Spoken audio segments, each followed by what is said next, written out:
All right, guys, we are live. So today I'm gonna talk about Candace Owens, the Catholic Church in Israel. So I'm gonna read some of the comments that were made by her, and we're gonna see some videos made by Ben Shapiro, made by a pastor, and made by Brandon Tatum. Also, I'm gonna share something that that came directly from the Catholic God himself, the Pope. All right, so all that's gonna happen, and we're gonna get the show started. All right, here we go.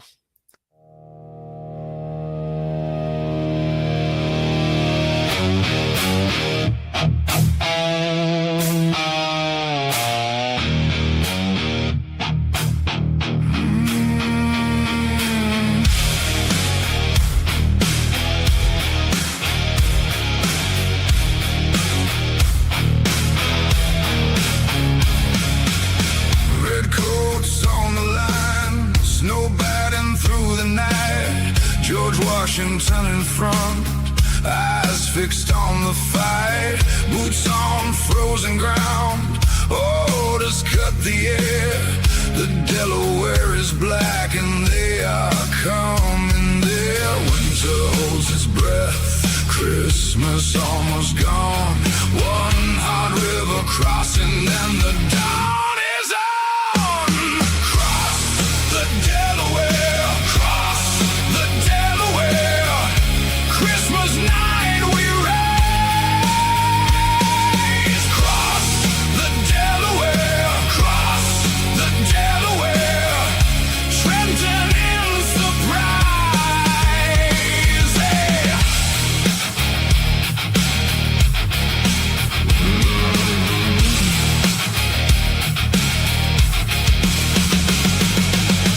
Ten-mile march ahead, ice under every step.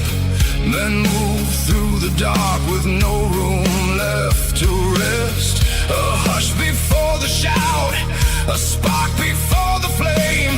Then Washington strikes hard and changes all the game. Winter holds its breath, Christmas almost gone.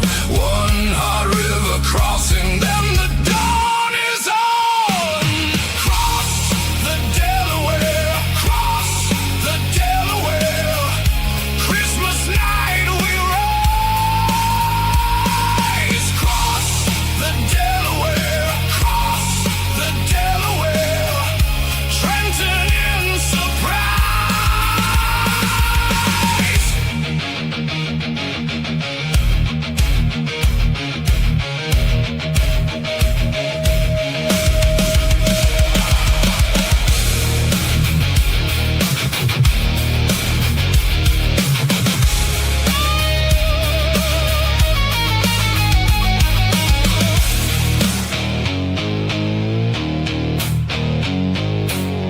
British boots break fast. They turn and run for home. Snow falls on the field, but the fear is all their own. From river to the stars, from struggle to the shore, a free America will stand forevermore. Cross the Delaware, cross the Delaware. Christmas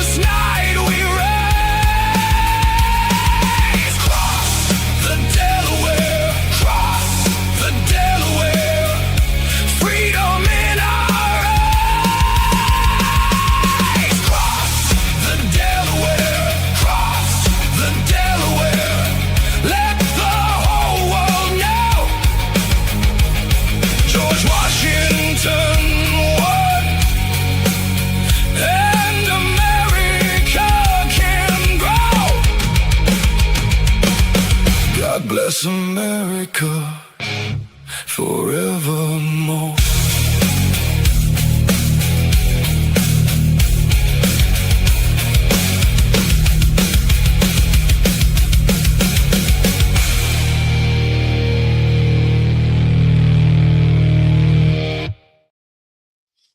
All right, guys, welcome back. So let's get the party started on this one. Um, like I said, we're gonna talk about Candace Owens. She made some comments, some very evil comments. Um, we're gonna play some video from Ben Shapiro and from Brandon Tatum responding to her. So yeah, it's gonna be full of. We're probably gonna be here for at least an hour or two, definitely an hour. Maybe 2 to 3 hours. So grab some popcorn, grab your drinks, and let's get started with this one. First up, before we do that, copyright disclaimer. Under Title 17 USC, Section 107, allowance is made for fair use for purpose such as criticism, comment, news reporting, teaching, scholarship, and research. Fair use is permitted by copyright statute that might otherwise be infringing. Nonprofit, educational, or personal use tips the balance in the favor of fair use. YouTube, do not ban me. I'm not using this for for any type of pay or anything like that. This is just critique, um, fair use, and also criticism. So don't ban me, YouTube. Not doing anything wrong. All right, first up, the Catholic Church. This joker.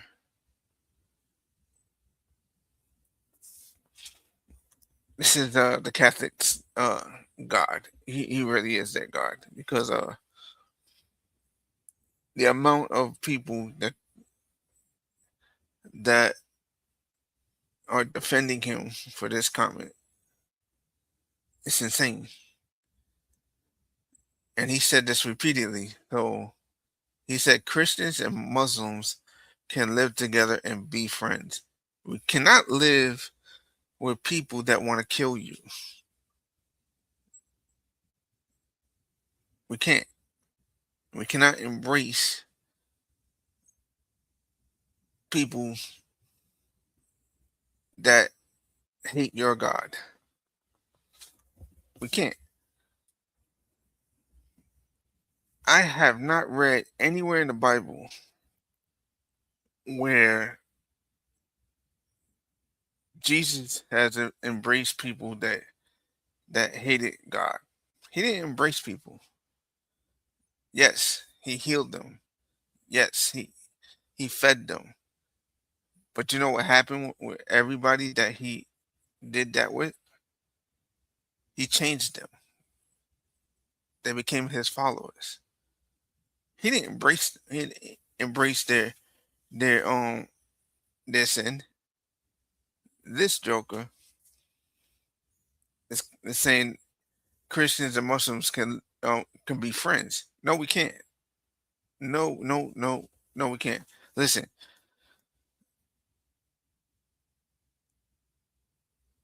because of him, because of Candace Owens, I'm gonna be honest. Catholics, Orthodox, I do not believe they are saved. I don't. I don't. I don't believe that they are Christians. And you can put out stuff like this and encourage other Christians to embrace Islam. Nah, bro. Nope. He's not the only one that did it. As that Catholics, Candace Owens did. You'll find that. You'll see that in a little bit. And there are Catholics defending it. And it's not a shocker. Catholics do not read the Bible. They do not believe in the Bible. They don't. I got family members that are Catholics, and you will see they pray to everybody, but Jesus. They pray to Mary. They pray to, dead saints. They pray to everybody that cannot help them, except the one who can help them. They don't pray to. They don't embrace. They don't embrace Jesus. Listen, I want to go on camera here. Give me a second. I want y'all to see me. Listen, Catholics and Orthodox, they don't embrace Jesus. Catholics don't embrace Jesus. They don't embrace the Bible. They openly mock it. And as you can see here, they're they're openly willing to work with Muslims who want to kill Christians and Jews. Catholics do not like Jews either. They hate them as well. All right. So if you're a Christian, you call yourself a Christian, and you're part of the Catholic Church, you need to leave. You need to repent too. Yeah. Nowhere in the Bible does Jesus say to embrace, be friends with people that go against the Bible. Can you imagine in the Old Testament the prophets saying, "Hey, embrace the prophets of Baal. They're our friends. Hug them."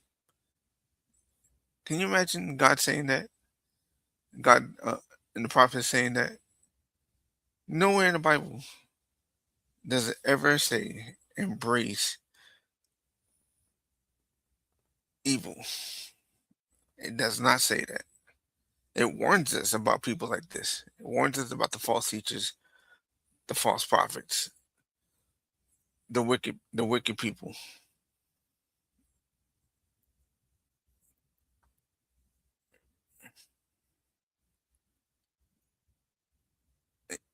It tells us to stay away from these people. All right. So he's the beginning of this. All right. So let's get on to the next comment.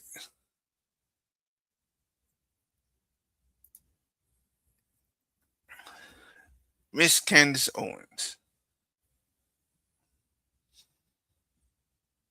Boy, oh boy. This is one of her comments right here.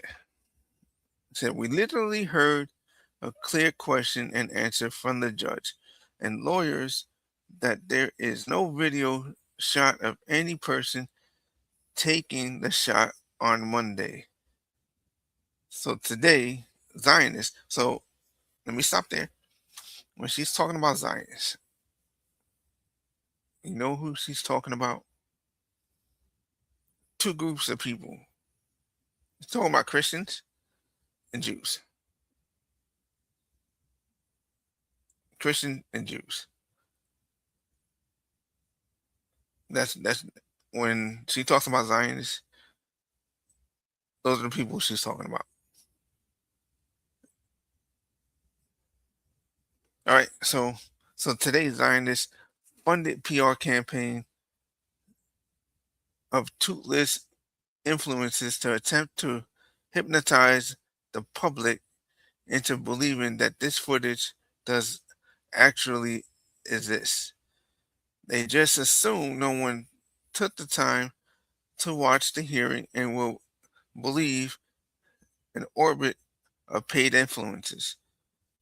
It is stunning, but ever so predictable. These people lie like we breathe. Well, we'll see. We'll see about that because Brandon Tatum, he's gonna say some things. We'll see, Candace. We'll see. Let's see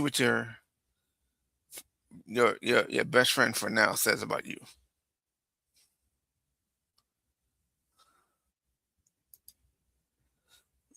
Here's another comment from her. I always say that this is the number one issue with their paid campaign. They they all say the exact same thing, as though there is a shortage of adjectives available to them. I assume it's because they can psychological experiments in the past wherein they discovered not repetition has a hypnotizing effect, but not but that simulation was broken with COVID. Wearing masks save lives. 2 weeks too slow to spread. The evidence is overwhelming. She was responding to this joker.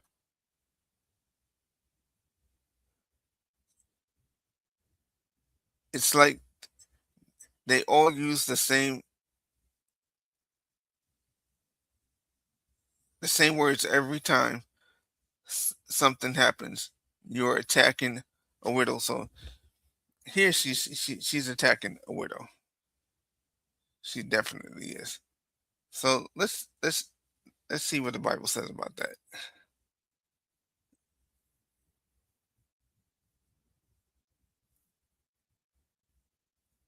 Give me 1 minute.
All right, I'm back, y'all. Let me pull this up real quick.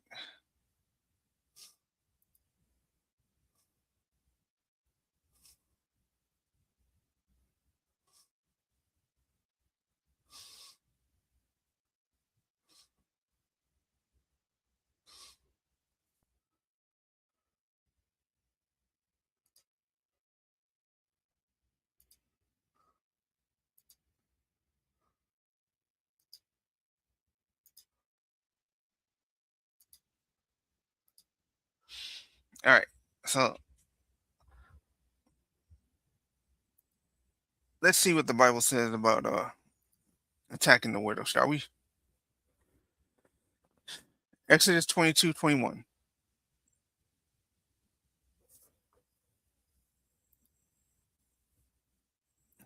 You shall not wrong a stranger or oppress them, for you were strangers in the land of Egypt. You shall not afflict anyone widow, or fatherless child.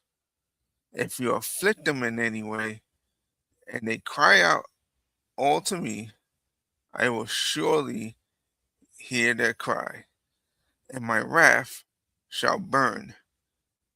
I will kill you with the sword, and your wives shall be widows, and your children fatherless.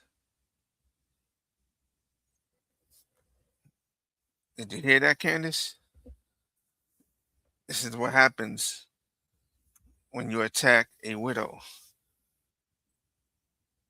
If you attack them in any way, and they cry out all to me, I will surely hear their voice, hear their cry, and my wrath shall burn.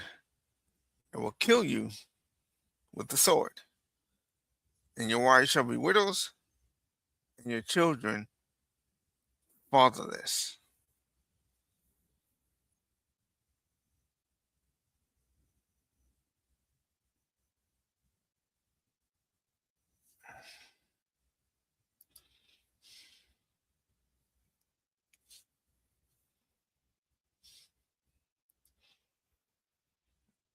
You hear that, Candace?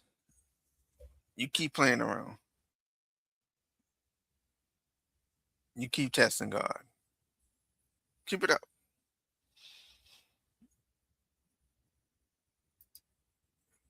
He means what he says. He will kill you with the sword.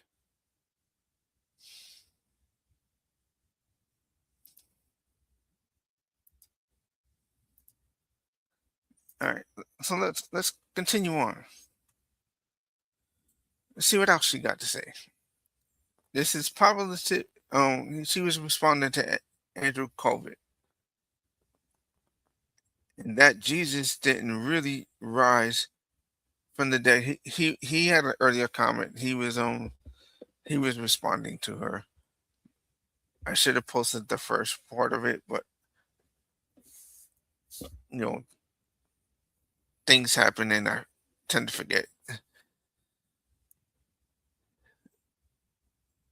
And see what he, and let me read what he said. And that Jesus didn't really rise from the dead, and that was just a body double, and Mary was actually a homicidal sociopath who engaged in a grand conspiracy to have their own family. Um, let me, you know what? I'm not even doing it justice. Give me a moment here. Let me see.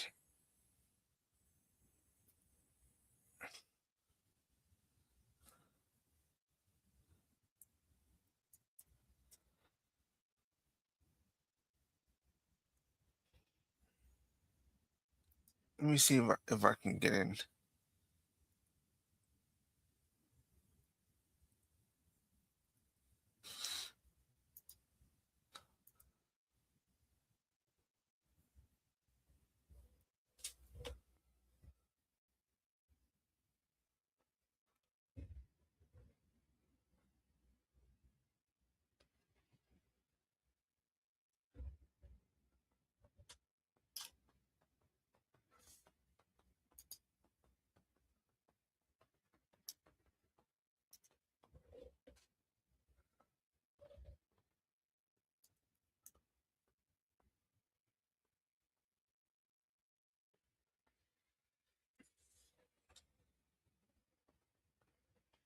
Let me see.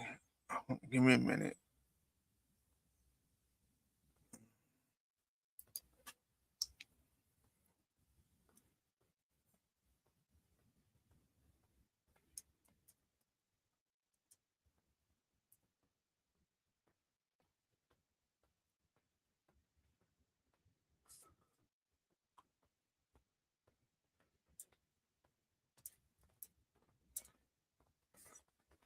No, that's not what I wanted.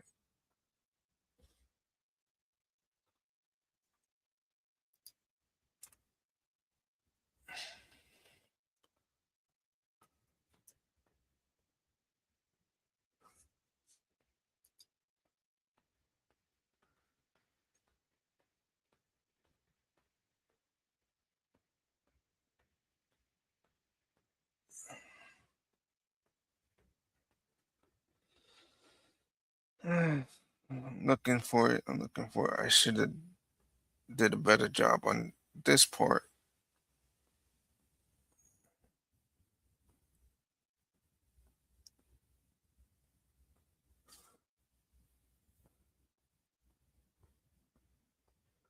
Okay, here it is. Let me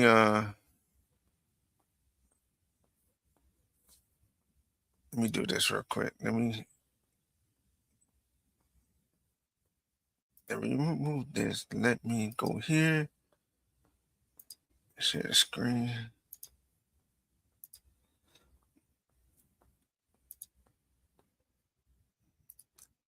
Okay, so here's the here's the actual tweet.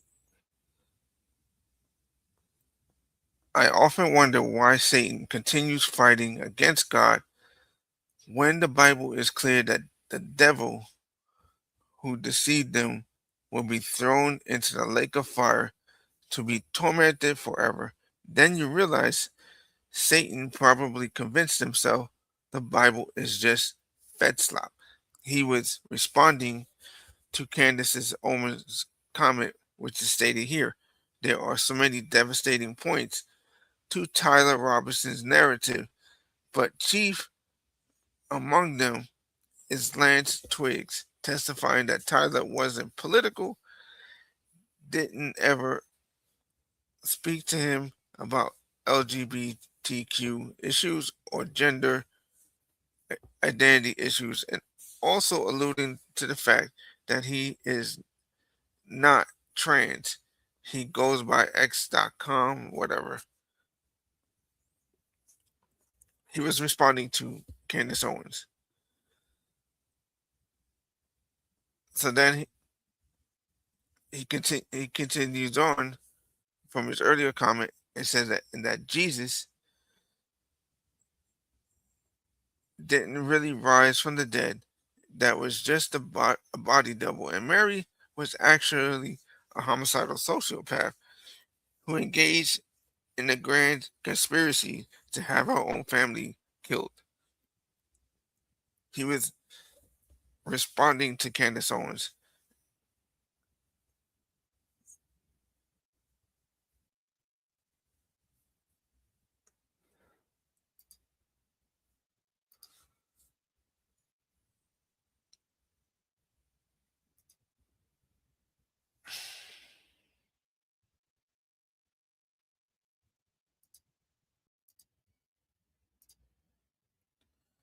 So then she responds back, said, "This is positively blasphemous, attempting to draw comparisons between Erica Kurt and the Blessed Mother to make your point is another level of propagandist delusion. You're just sick, Andrew. Truly spiritually sick in a in constant attempt to warp the Bible with analogies to Christ and now Virgin Mary to stop to stop people from listening to her. No, Candace, don't the one that's sick is you.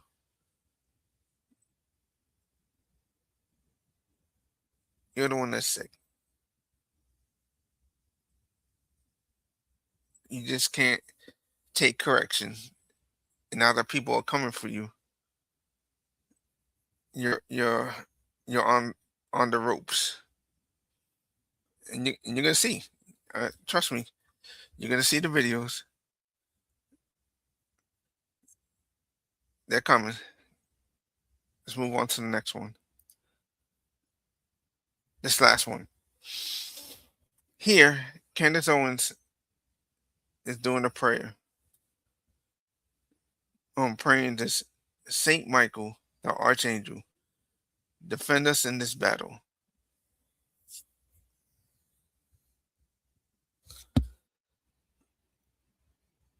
Listen, this is why I have a problem with Catholics. This is part of the reason.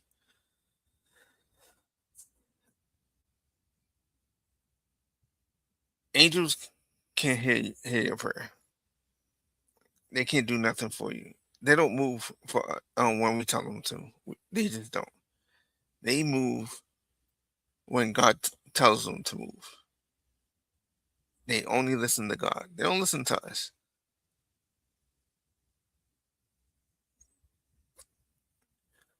And she goes further, be our protection against the wickedness and the snares of the devil. To an angel. Let me pop up real quick. Give me 1 second. I gotta let y'all see this.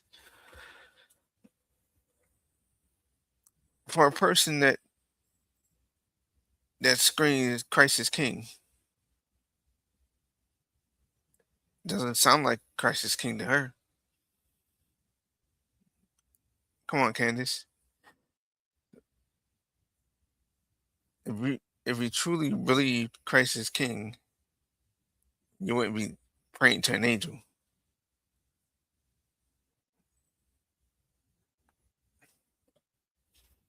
Let me finish this atrocious prayer. May God rebuke him, we humble pray, and do thou, O Prince of the heavenly host, by the power of God, cast into hell Satan and all the evil spirits who prowl about the world seeking the ruin of souls. And that would be you, Candace. You're the one that's the evil spirit who's on the prowl seeking to ruin souls. That's you. That's 100% you.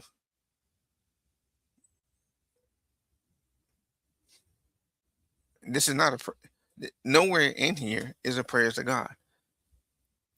And I'm going to show this video to my friends that are pastors, that are Pentecostal like me, that are Baptists, and that are Calvinists, man. And I can guarantee you, when they see this prayer, that we're all going to agree that this is atrocious. God's not going to hear this prayer because it wasn't to him. It was to an angel. Angels don't hear prayer. Nowhere in this prayer was it to God. It's the problem I got with you Catholics that pray to everybody else but the man who actually can answer the prayers.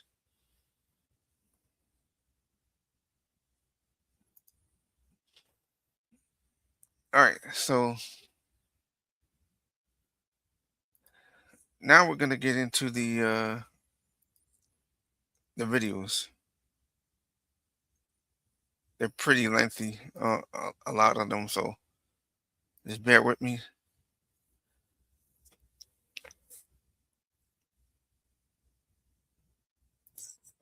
The first one is gonna be give me 1 second.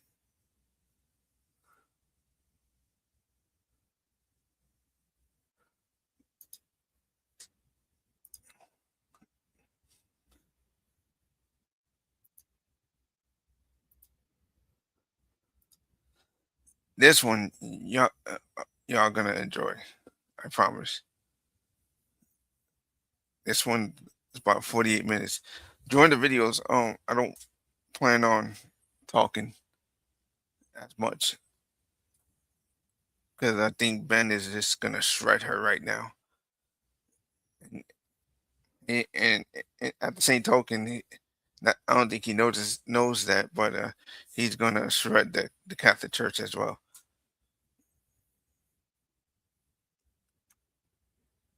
All right, so without further ado, here we go. Folks, today is a highly important show. Today, we are going to uncover the real murderer of Charlie Kirk. It's time. We've been working for months on a deep and detailed investigation. It's not who you think. Today, we are going to discuss who was really behind Charlie Kirk's assassination. Candace Owens. This is The Ben Shapiro Show.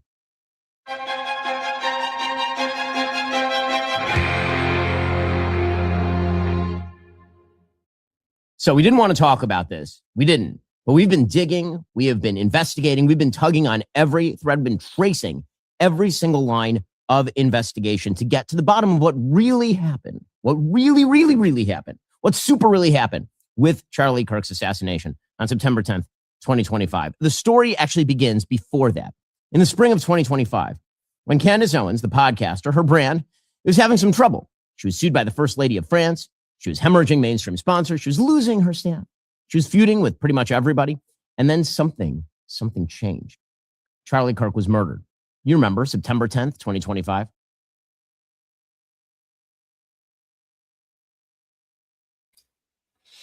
Before you jump off the rails, when he says that Candace killed Charlie Kirk, he's mocking her. That's all it is. It's just a mockery. He's making fun of her because she accused everybody under the sun. To accuse Israel, the Jews, Christians, President Trump, Ben Shapiro, TPUSA, Erica Kirk, his family. She blamed everybody and said that they killed him. So don't get into your feelings and start coming for me or Ben Shapiro when your person, the one that you support, is the one that started all of this and blamed everybody and said that everybody killed Charlie Kirk. So don't come for us. Just throwing that out there.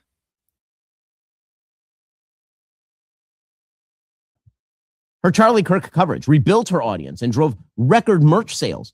That's what she said. Not me, it's what she said. And turned her into the main character in the biggest story in America. I mean, here she was in May of this year. We are on track for this to be the biggest day in our merch sale history on the website. I love you guys for actually buying merch just to spite the people that were calling for a merch boycott. And you got to follow how the money is structured. You got to follow it. You got to just follow it, okay? The revenue from this coverage doesn't flow to a human. It flows through a lattice of corporate entities like Candace Owens, LLC, and George Tom Incorporated. The kind of architecture you build when you want distance between yourself and the product. And the product, by Candace Owens' own on-air admission, had its single biggest sales day in company history because of the Charlie Kirk assassination. Everything that he's saying right now is true. Everything he says throughout this whole video is true.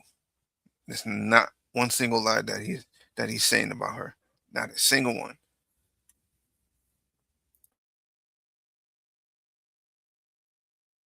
Charlie Kirk dies, and Candace gets richer, a lot richer. But at whose direction? That is the big question. I mean, Candace has a lot of foreign connections, like a lot. See, here's the thing. Charlie Kirk, at the end of his life, was going after radical Islam. That was his biggest cause just before he was murdered. You'll remember Charlie saying this. Islam is not compatible with Western civilization. Islam is at odds with all the freedoms that we enjoy. They do not believe in any separation between mosque and state. They do not believe in freedom of speech or freedom of expression. They do not believe in the freedom to criticize the government. The practices that we enjoy so great here in the United States of America. And here's the one thing that's the kicker. You have this axis, again, the red-green axis, this Marxism-Mohammedanism axis. What do they have in common? Even though a lot of the Marxists are lesbians or gays or transgenders, they get along with the Muslims.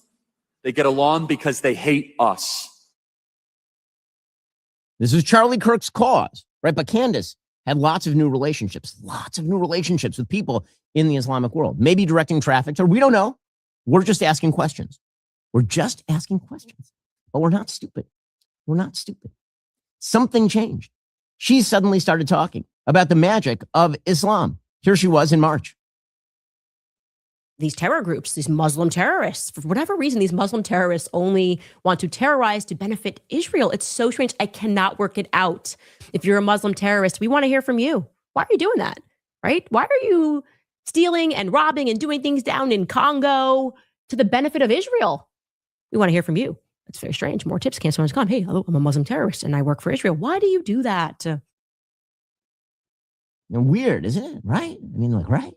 mean, like, right? I mean, Charlie starts warning about radical Islam, and suddenly Candace discovers that maybe we've just been misunderstanding Islam this whole time.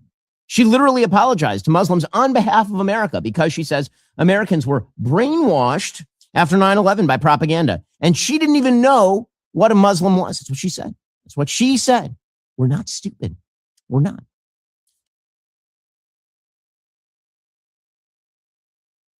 She absolutely did say that, and she absolutely did apologize to Muslims and defend them. She absolutely did.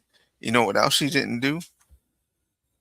When Islam killed all those people and all the Christians in Nigeria, she never condemned them. Not a single thing came out of her mouth. But the moment that Israel defended itself from terrorists that killed them on October 7, 2023, she condemned them to hell. She definitely did. And then when President Trump launched the attacks on Iran to knock out their own nuclear reactors, she condemned the president and the United States. But she never condemned Islam for all the terrorist acts that they do. Not a single time. Let's continue.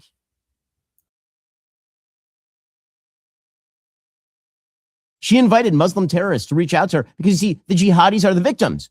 And if a Muslim terrorist says he's doing it for Allah, well, that's because somebody else wrote the script, probably the Zionists. Hamas says Hamas did it, doesn't count. And ISIS claims responsibility, suspicious. And Iran chants death to America. That's what they want you to think. That's what Candace says. And it's not just about Islam and her newfound magical relationship with Islam. See, Candace developed a really close relationship with Russia, like super duper close, like go to St. Petersburg and hang out with members of the Putin apparatus. Close. Here she was having a good old time in Russia. She also, by the way, speaking of foreign relationships, developed some weird relationships with alleged sex traffickers in Romania. I mean, right there, you can see it with the alleged sex trafficker.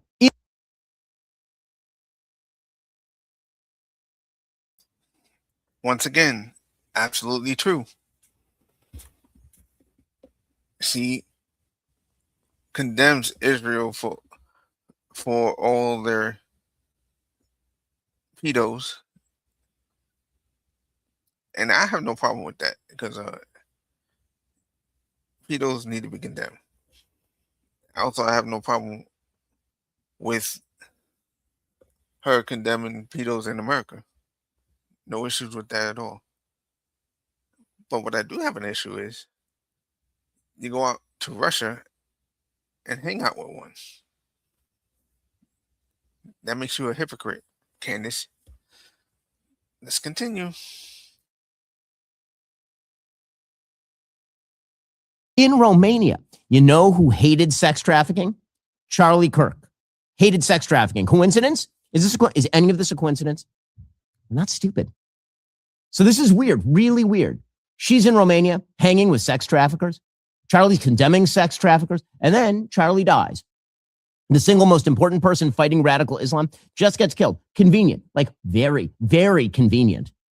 A person who knew Candace really well, who texted with her regularly, who would have known what she was up to, maybe suspected what was happening. And then he just so happens to be murdered. And she starts making money. It's just, that's all I'm saying. Some interesting motivation. That's all we're saying. Interesting. But what about like means? I mean, murder requires motive and means and opportunity, right? So what about means? Here's the thing. Candace knew everything. She was Charlie's best friend, like his best friend. They were so close, like closer than any humans who have ever lived. She was his best friend. Here she was the day after Charlie was killed. But I don't want today to be about anything other than you guys knowing that Charlie really was an amazing person. He was like, we were really close. And he was my best friend and my brother. I mean, how close was their relationship? I mean, it may have been for her even more than like a brotherly relationship. I mean, let's be real. You don't talk about suspicious. She got married in what is easily the weirdest love story of like all time. I mean, she met her husband, George, and she barely knew him. And then they just got married. That's an op, okay? We're not stupid. We're not stupid. Okay, we're not stupid. That's an op. That's an op. Candace supposedly attends a crowded dinner party consisting of like 30 people. You want to guess who else was seated at that exact same table? Charlie Kirk. Is that a coincidence? He was there when she met her husband. It was at that exact event that she met George Farmer, who was the wealthy son of prominent British Tory peer, Lord Michael Farmer. Here was Candace describing this with her husband, George. I sat next to you, and you basically said nothing to me. Correct. I did what I've done for the past 6 years. I just said nothing. And it worked. And it worked. Yeah, It absolutely And then you worked. married me, so I have no idea why. Yeah. Yeah. 18 days later, Yeah, that's right. we get engaged. And I called her and I just said, listen, I know this is completely crazy and we've just met, but how do you feel about getting married to me? Just real quick. I missed the bit where there was any sort of... There was literally nothing romantic had been said up to this point. Okay. I mean, literally nothing. So I missed nothing. We hadn't gone on a date. We had not talked about marriage or the future or anything like that. All right. And and she said yes. Weird, because, there it is. I mean, does that sound natural to you? That sound like people who just met, started dating, fell in love? I mean, you're telling me that the night they laid eyes on each other and the day he proposed, between those two times, 0 romantic overtures, none, no dating, no courting, 17 days later, formally engaged? You're telling me that I'm supposed to believe 17 days from total strangers to securing a multi-million-dollar marriage alliance into the British House of Lords? I mean, come on. That doesn't just look suspicious. That looks like a strategic corporate acquisition, like big corporate acquisition, like big capitalism at work. What about Charlie? Well, she was acting as his wing woman, like manipulating him and his life. I mean, she openly boasted on air about acting as Charlie's personal psychological gatekeeper and his wing woman. Here she was. I'm going to miss Charlie going on dates and the girl they liked and me always being the wing woman and him asking. This text message is one of my favorite text messages between me and Charlie when he was getting ready to go on a date. And, he didn't date many people. And he was just kind of in love with this girl. And he was asking me, should I wear this? And this is the text message. It's so sweet. He said, do I have to change this shirt? And I wrote back, yes, and throw it away if you can, Charlie. I mean, think about what she's doing there, publicly transmitting to the grieving widow, Erica, that she was the one who controlled Charlie's appearance. She was the one dictating his choices long before Erica ever entered the frame. We're talking classic behavioral markers here, folks. Project a phantom homewrecker narrative onto the outside world to mask your own historical boundary crossing infatuation with Charlie Kirk. We'll unspool more of this in just 1 second because we need to get to the actual root truth, But here's an actual, real truth. If you have phone coverage, you need the best phone coverage. And this is why I use Pure Talk. Some people ask me why I've stayed.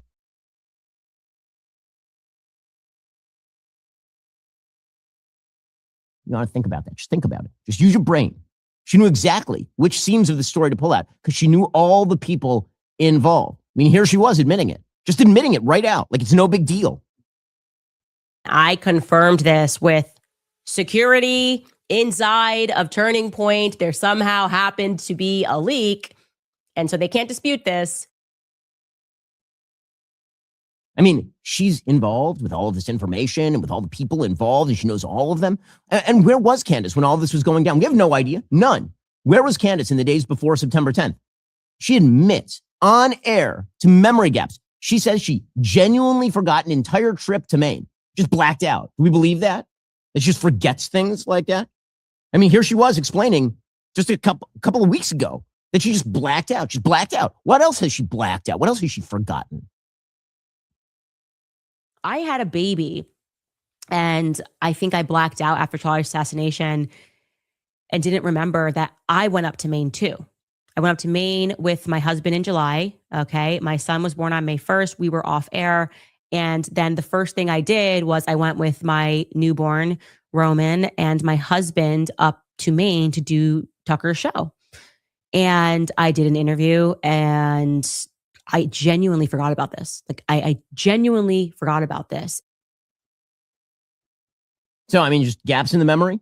Weird. So, where was Candace in this time? I mean, Candace had 2 pre-recorded episodes about Brigitte Macron's alleged testicles, September 8th and 9th, but nothing on her feed, September 10th, the day in question. So we just have like a mysterious missing period. Where was she? Was she wearing maroon that day? We don't know. We don't have any pictures of her on those days. None. Now, as we know, because Candace investigated it, there were a lot of decoys, Fed decoys, or Israeli decoys, or some decoys wearing maroon at Utah Valley University the day Charlie was shot. I mean, here was Candace explaining. When I looked at the footage of Charlie and what happened on September 10th, it struck me as highly unusual that there were so many men wearing maroon shirts. Like, it's not exactly a color that men wear all the time. And there were a lot of men, all of whom were alone, I might add, who went to just hear Charlie Kirk speak alone, and they were wearing maroon shirts. And I just said to myself, this feels like organization to me. I mean, but what was she wearing that day? Do we know? Was she wearing maroon? Like, you know, a student from Texas A&M? Hell, would she even have been admitted to Texas A&M? And also maroon, Candace, really? You expect us to just believe they had nothing to do with maroon? I mean, Kanye West, who she's really close friends with, super close, collaborated with Maroon 5 on a single called Heard 'Em Say in 2005.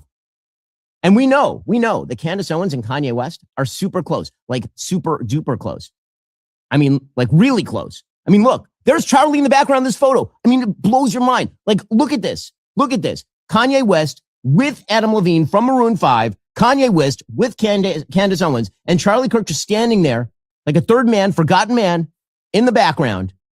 There are no coincidences. How stupid do they think we are? You think we're stupid? So you got to follow the dots. Kanye West has a song with Adam Levine of Maroon 5. Adam Levine, by the way, is a Frankist. I'll bet you didn't know that. Adam Levine comes from a long line of Frankists. And Kanye West just doing songs with him, and Candace being all close with Kanye. And then a bunch of Fed decoys show up at UVU wearing maroon like a Frankist Satanist would. It would take moves like Jagger to avoid the obvious here. It gets even worse. For example, look at the wardrobe. Look at the visual staging here. During the height of the summer 2025 broadcast cycle, Candace systematically reconfigured her entire on-air presence to feature deep maroon color blocks.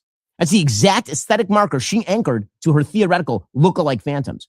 I mean, look at this. What color is she wearing there? That's right. That's maroon. I mean, look at coincidence. Maroon. Coincidence? How about maroon? I mean, maybe a little edging on crimson there, but mostly maroon.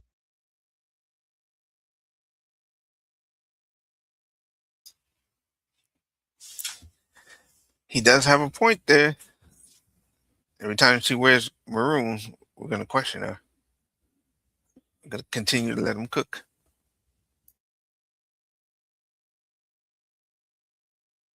Criminologists refer to this as rhetorical nesting. That's where the guilty party literally dresses themselves in the fabric of their own conspiracy to normalize that imagery in the minds of the masses. And guys, it gets even worse. I mean, this is nuts. How stupid do they think we are? Do they think we're stupid? They think we're stupid. How dumb do they think we are? See, here's the thing. We know that Candace is technically proficient with microphones, and we suspect that Charlie Kirk wasn't somehow killed by some sort of bullet that magically disappeared, you know, like the coroner's report or the autopsy says. So maybe it was the exploding microphone, but you know who might know how microphones could be rigged that way? Maybe, just maybe, a longtime podcast host who runs her own show. Has Candace ever answered a single question about this? Any? These are questions that require answers. And about her travel, like let's look at September 8th, 2 days before the assassination. Private aircraft depart Nashville that morning. That's the city that she is from. Was she on any of those? We don't have any idea. Any one of those flights could have made a brief stop in Tucson that's 50 miles from Fort Huachuca. We would never know. Tucson is a tactical staging ground. It's the exact location where the corporate aircraft sit before they transition into that black box that is Fort Huachuca. Could that have been a discreet pickup window to bring some sort of unidentified passenger along for some sort of meeting? There are 14 private unscheduled departures leaving Candace's immediate residential perimeter. The mathematical probability matrix dictates a staggering 14.2% chance that her corporate architecture had a body on board. And then what about a cover? But this would require a cover up, like a big cover up, right? I mean, like that's what everyone says when you theorize this. Who would cover it up? Like who would help cover it up? Here's the thing. We know that Candace is skilled in the art of the cover up. For example, public accusations and document trails have emerged directly naming her husband, George Farmer, in a high stakes hit and run cover up in August of 2023 involving a victim named Tracy Robinson. Wait, Robinson. Does that name sound familiar? George Farmer hit somebody in his car, maybe named Robinson. How many Robinsons even are there in the world? How many Robinsons, like Tyler Robinson, have Candace and her husband had contact with? Statistically, something like 1 in every 600 Americans is named Robinson. But you're telling me, you're trying to tell me that Candace and George are involved in 2 separate scandals with people named Robinson? That's like the odds of a lightning strike twice while you're standing on top of a volcano. Let's use some common sense here, people. You can't make this stuff up. You can't make it up. The documented profile in that case alleges that George Farmer wrecked his truck while operating at a staggering 3 times the legal limit, meaning roughly 13 drinks over 4 hours to hit that number, all while unlawfully brandishing a firearm. But what happened to that alleged DUI? You didn't hear about that, right? What happened to it? Poof, it went missing. Poof, poof, poof. And then she just lied about it for years. And we also know, because she constantly talks about it, that she has tons of high-level insider government connections. You want to talk about cover-up? Cover-up? She's got the connections. Here that is, which came in November, my old tweet saying that I had a source inside of the French government because I did. A high government source actually reached out and made me aware. And this is stunning, actually, that we missed this common sense. I should have figured this out all by myself.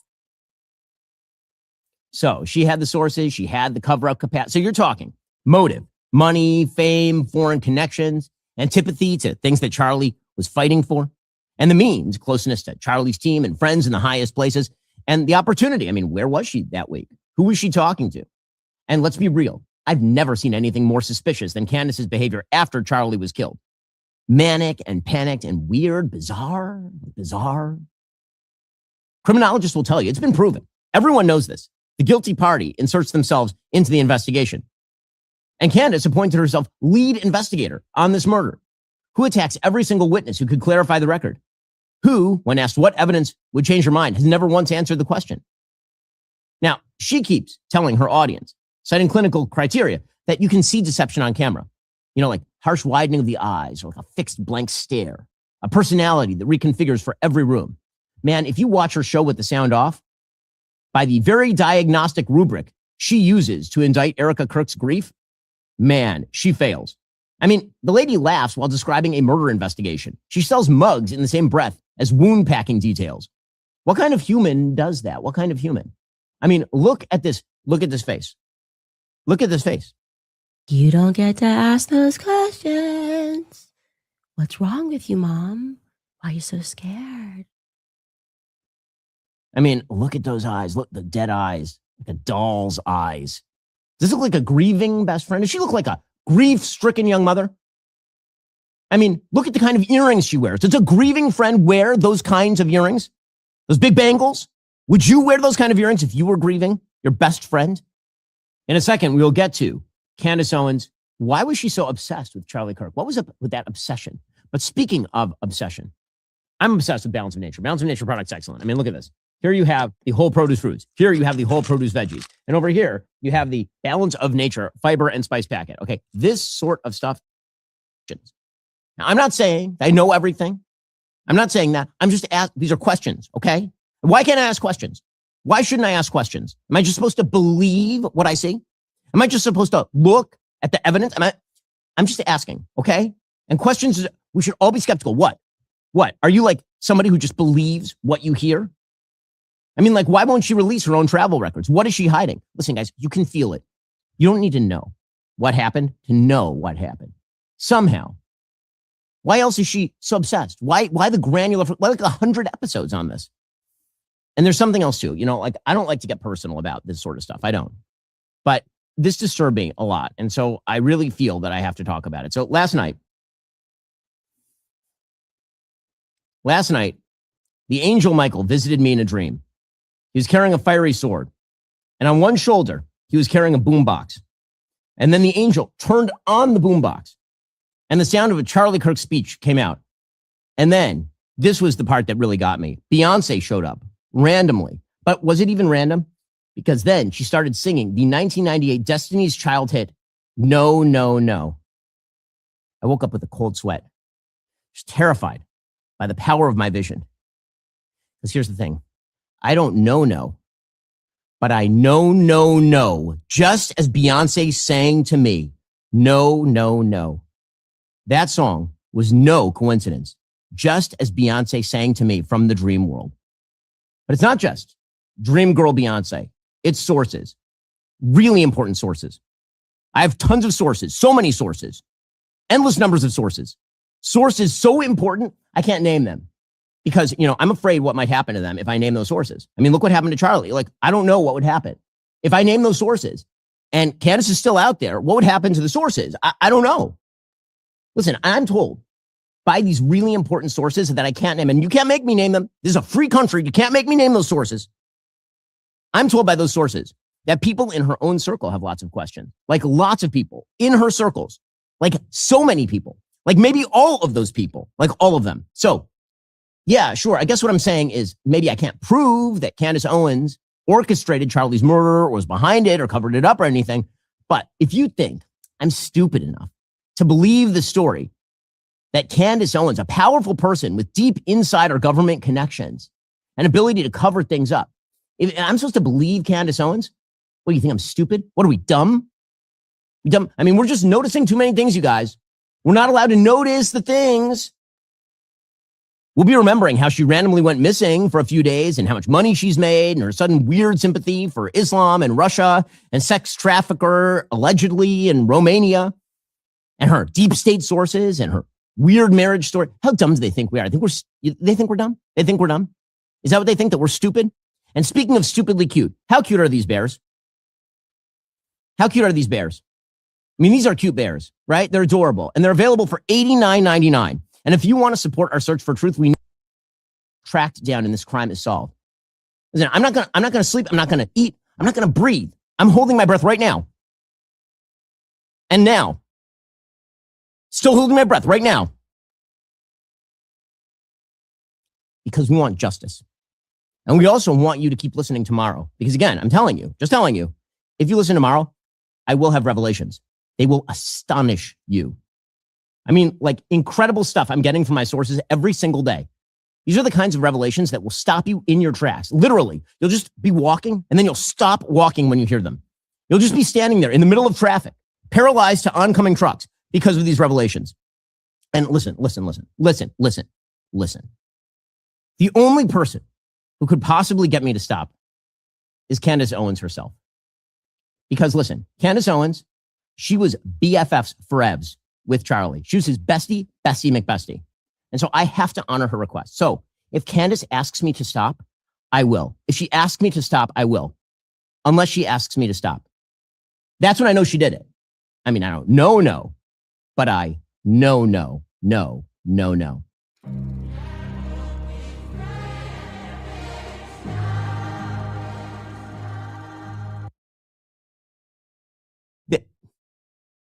Actually, it needs to stop. Truly, it needs to stop. Okay, so first, fake questions.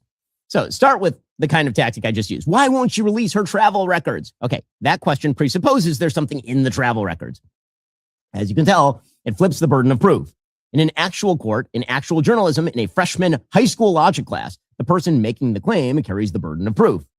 Just asking questions lets you make an accusation while pretending that you're actually, being an honest truth seeker. And this is the load-bearing wall of 9-10 months of her Charlie Kirk coverage. Why didn't anyone call 911? Who are all the guys in maroon shirts? Why is there no footage?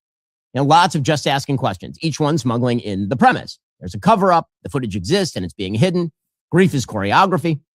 Right? She ran it on me the other day. What does Ben Shapiro know? That was her actual episode title. So here's the things that I know. Precisely what the evidence says. That's all the things that I know. Because again, I'm not a con artist. Now, one of the best things about just asking questions is that you get to focus on motives. You get to suggest that motive itself is theoretically evidence. So what you do is you say things like, who benefited? Candace's merch sales. And it sounds damning because it's actually true. She made a lot of money off this stuff. But is Candace Owens somehow implicated because of the fact she made a lot of money? Of course not. By that logic, funeral homes are serial killers and firefighters commit arson. Motive tells you maybe where to look for evidence, but it's not evidence itself. So when Candace points at raises given to Charlie's security team, or at Erica running Turning Point, or at anyone whose life continued after September 10th in any way, that is the same empty nonsense. Life went on for you, therefore you wanted him dead. Okay, on to E, fake evidence in QED, fake evidence. So Candace has literally tried to present dreams as a data point on her show. Not just her dreams, viewers' dreams, read aloud as corroboration. I want you to sit with the fact for a second that I did not have to invent the dumbest piece of evidence. It was always in the record. It was already in the record. She did it. Then there's the secret source, right? She does this all the time. My version was, I'm told by people in her circle, unverifiable sources, conveniently unfalsifiable. Now, she has a version with a name, Mitchell Snow, and a lawsuit attached because Snow claimed he witnessed Charlie's security chief, Brian Harpole, coming out of a classified meeting at Fort Huachuca the day before the assassination. And Candace called him credible, told her audience she'd verified it, and predicted a full confession from the government. Harpole's complaint says his travel records put him in Dallas that day. He's never set foot at Fort Huachuca, and that she had access to records contradicting the story and kept broadcasting that anyway. That allegation, knowing falsity, is now for a federal court in Tennessee to decide. That's what happens when I'm told by secret sources meet something called discovery. A cherry picking and apophenia, that's pattern seeking, did the rest of the case. The Daily Wire security overlap, the memory gaps. Now, each of these things is like a real boring fact, ripped from context and then arranged into a constellation, like Charlie Day, It's Always Sunny style. And that's Candace's entire shtick. Freeze frames of a car interior, crowdsourcing the comments section to identify a bag. Someone will recognize the brand. A widow's face, graded frame by frame for insufficiently authentic grief. See, we human beings, we're pattern-seeking machines. Point that machine at 50 hours of footage on the worst day of someone's life, you will find anomalies because reality is filled with weird things and anomalies. Okay, finally, fake defenses, D. Here's where it gets airtight, and I mean this as an insult. If you ask Candace what evidence would change her mind, she will never answer the question because that's non-falsifiability. That's the signature of nonsense. When the accused security chief did not respond to her text, that became evidence of guilt, the so-called Kafka trap. That's where both denial and silence convict you. And then when Brian Harpole did respond publicly on a podcast, that became evidence he's not a private citizen, and now he's fair game. Heads, she wins. Tails, you're in on it. And then when one claim collapses, the goalposts magically sprout legs. Charlie was killed by an exploding microphone. No. It turns out that he was shot, but he was shot from below. No, it turns out he might not have been shot from below, but he might have been shot from above, but not in the way you think. It was the security team. No, it was a Pentagon official. No, it was a meeting at an army base. No, it was foreign intelligence. Every debunking is absorbed as proof of a deeper conspiracy, the deep play.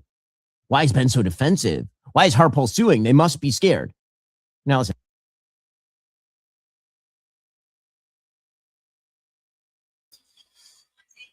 Everything he's saying is true.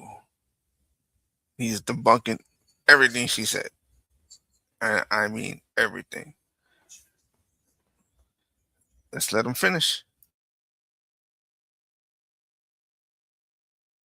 And I predicted that she would do this stuff in writing months ago, not because I'm psychic, but because her playbook has only one page.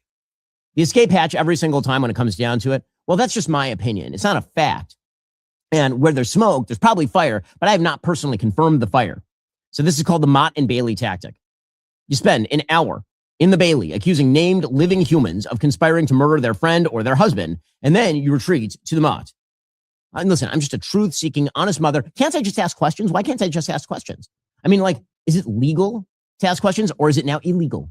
So again, QED, fake questions to plant the premise, fake evidence to dress it up, and fake defenses to make it unkillable.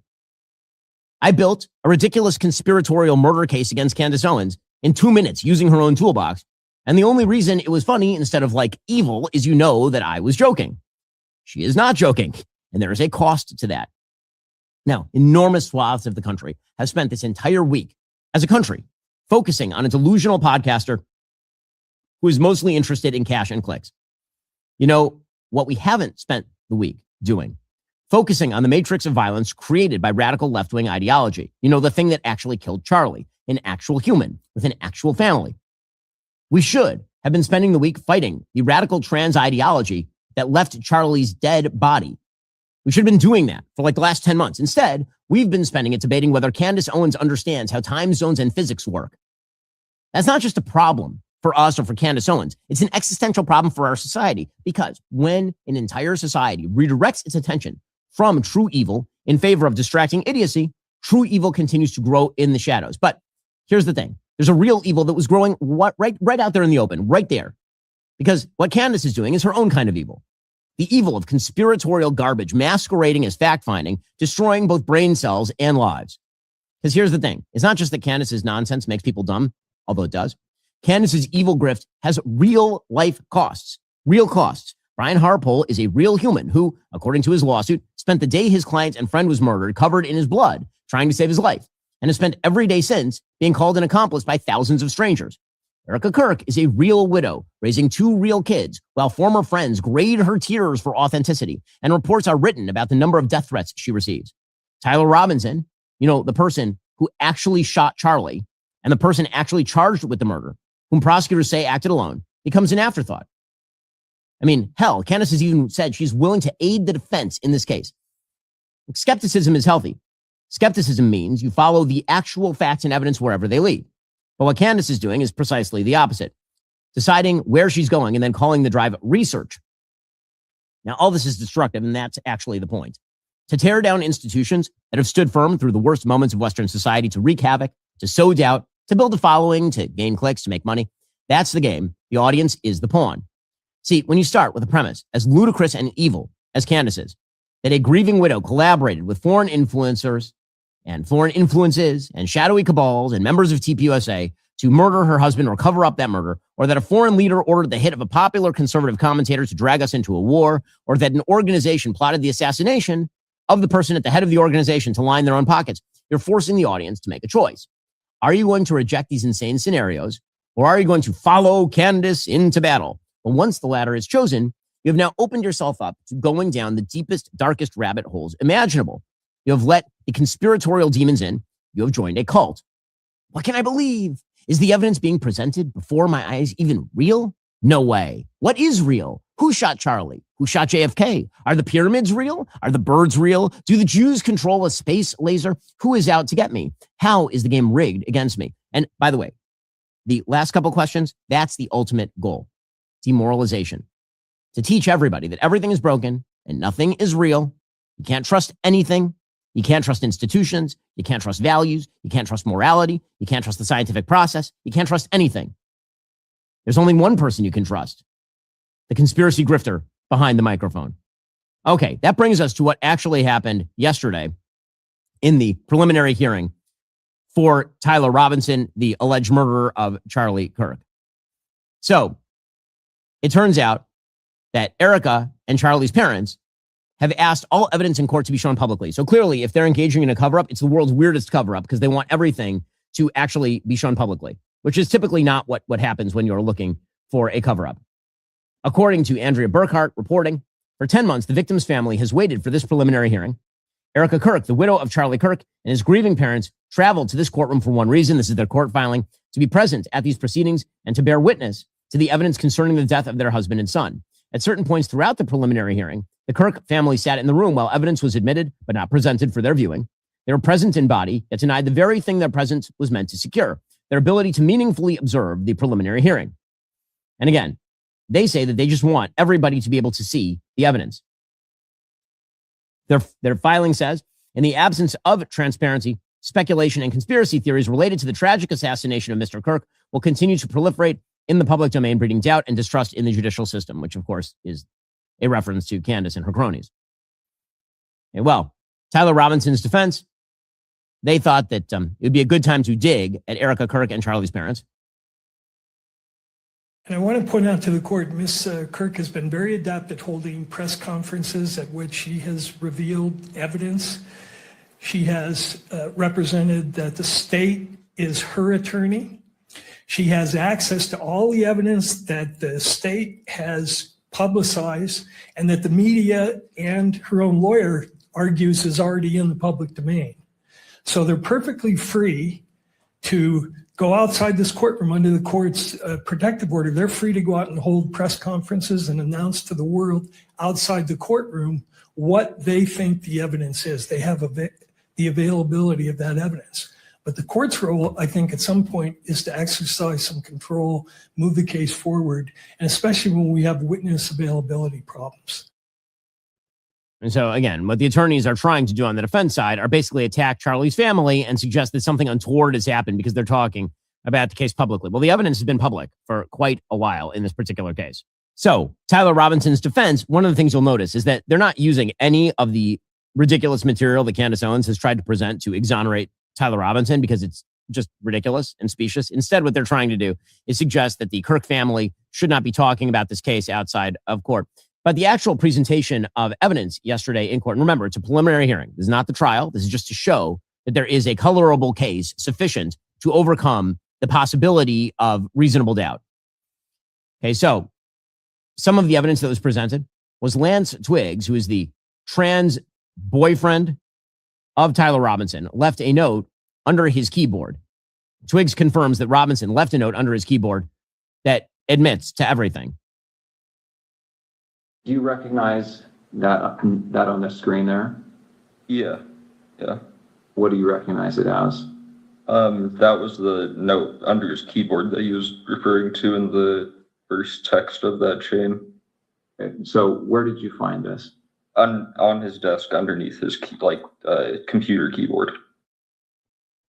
The note, by the way, read, quote, "I had the opportunity to take out Charlie Kirk, and I'm going to take it."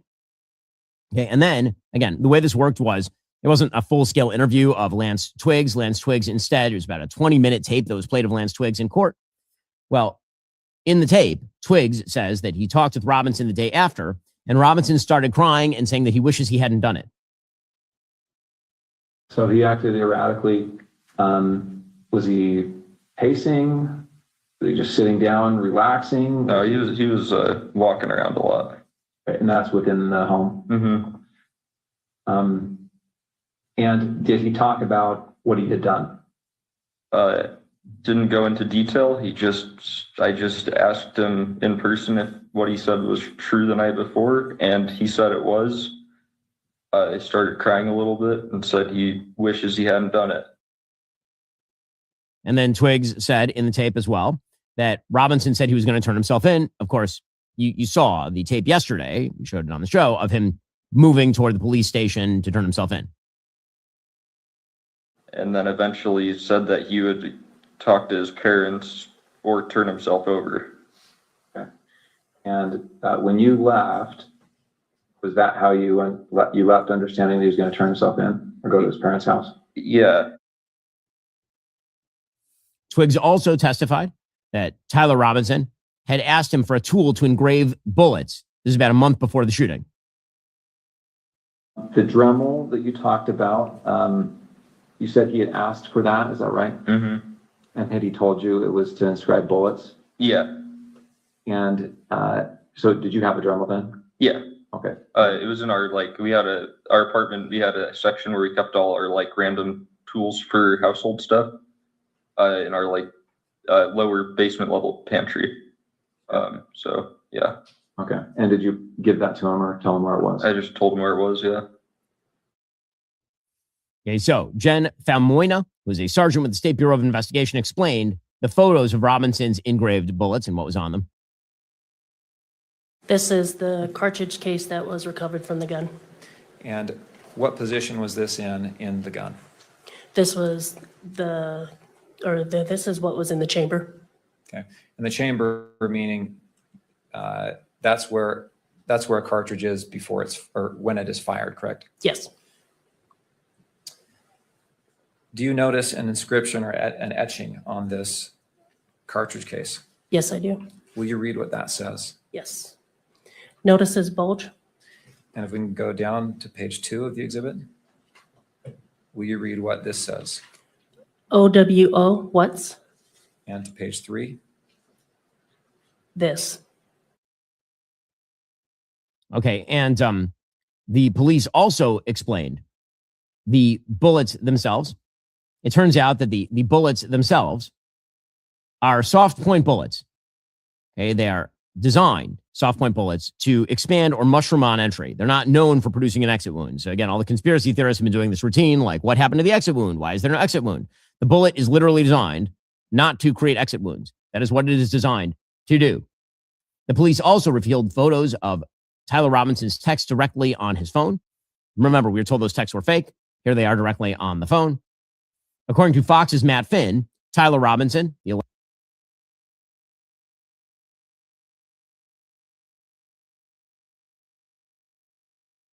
Yeah, regarding the all the bullets and all the things he's just talking about, Brandon Tatum, he's gonna expound more on that on his video, which I'm about to show once this one is done.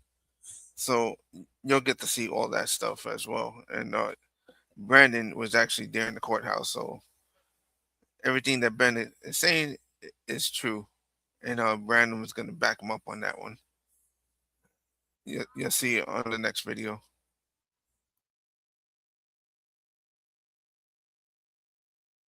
alleged murderer was squirming when the rifle and his texts were displayed. When they got to the point discussing the rifle that was used, Tyler Robinson was squirming, apparently uncomfortable, swinging in his chair, scratching his nose. He looked uncomfortable with the texts that were being discussed. Now, it turns out that pretty much all of these facts were in evidence within the very first days. And we have not found tremendously new material here.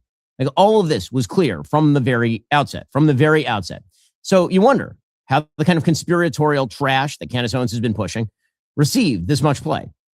One reason, of course, she has a big audience, but there's another reason, which is quote unquote mainstream figures humoring and echoing all this stuff, whether it's Tucker Carlson claiming that actually Charlie was killed over Israel, or whether it was Megyn Kelly continuously saying for the last 10 months that she is not going to condemn anything that Candace was doing here. So now, at long last, Megyn Kelly has said, hey guys.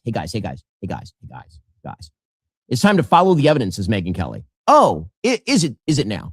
That's fascinating, because you spent 10 months saying that you would rather die than condemn Candace Owens for doing what Candace Owens was doing. So Megyn Kelly, here she is now following the evidence. Wow. We have to deal in evidence.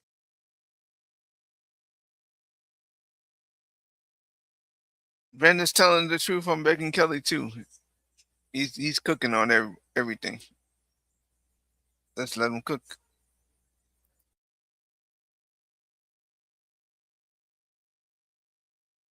This is not an okay time for who might have been on Charlie's bad side, who might have been threatened by Charlie, who might have been mad at Charlie. We have to talk about evidence at this stage. It is time to put up or shut up. And what we see is no evidence that will lead us to believe anyone other right now than Tyler Robinson was responsible for this cause.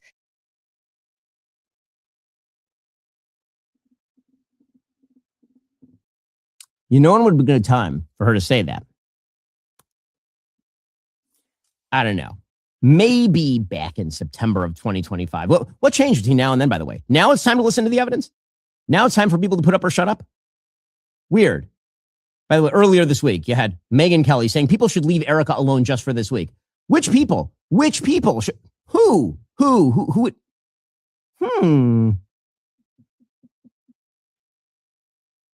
I got to say, it's been kind of crazy to watch Erica have to sit through this and have to deal with all of this. And I really, really wish that the people who have doubts about Erica Kirk would just keep them quiet this week. I mean, whether you like her or you don't like her, hopefully the human inside of you can see how difficult this is for her and the family to sit in there and have to listen to this and have to be feet away from Tyler Robinson and then soon the videotape of the lover. And they're removing themselves for the most graphic pieces of the testimony, but they're hearing enough. This is going to be intensely upsetting. And this is going to, wow. Has anything else been intensely upsetting over the last 10 months or so? I don't know. But now would be like an amazing time for Megyn Kelly to, maybe talk about the people who are attacking Erica Kirk. You know when else would have been an amazing time, anytime over the past 10 months. But in that very same broadcast, here was Megyn Kelly when asked directly about Candace Owens' perverse attacks on Erica Kirk and TPUSA and everybody else. She was confronted, unfortunately for her, by one of her own guests on this.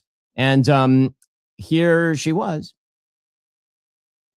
I mean, I don't agree with Candace's theory of this case, but I have to say, I genuinely believe she was traumatized by watching her friend was die. she? I can She relate was. to it. Mm. And I think she's Not in Erica, earnest. she was. And I think she distrusts authority. I don't agree with her again, Matt, but I just and I know people have very strong feelings about her. I just, Oh, do they? I think she's in her own search for what she believes happened here. And Her own she search has now. zero She's on a trust journey. in official words on anything. Oh, that's what it is. She's on her own journey, guys. We got back. She's on her journey. She's searching for her truth. She was traumatized, which is why it's totally fine for her. I mean, she's a young mother, is what Megyn originally. She's a young mother, and she's not going to say anything about a young mother who is busily attacking a young widow mother. She's not going to say she's traumatized. Here's the thing: wicked grifters like Candace Owens can't do all of this alone. They can't do it without a little help from the friends, Megyn Kelly and Tucker Carlson and Sean Ryan, and the rest of the conspiratorial clown car. But don't worry, the fearless search for truth in Podcastistan continues. What an amazing video you just...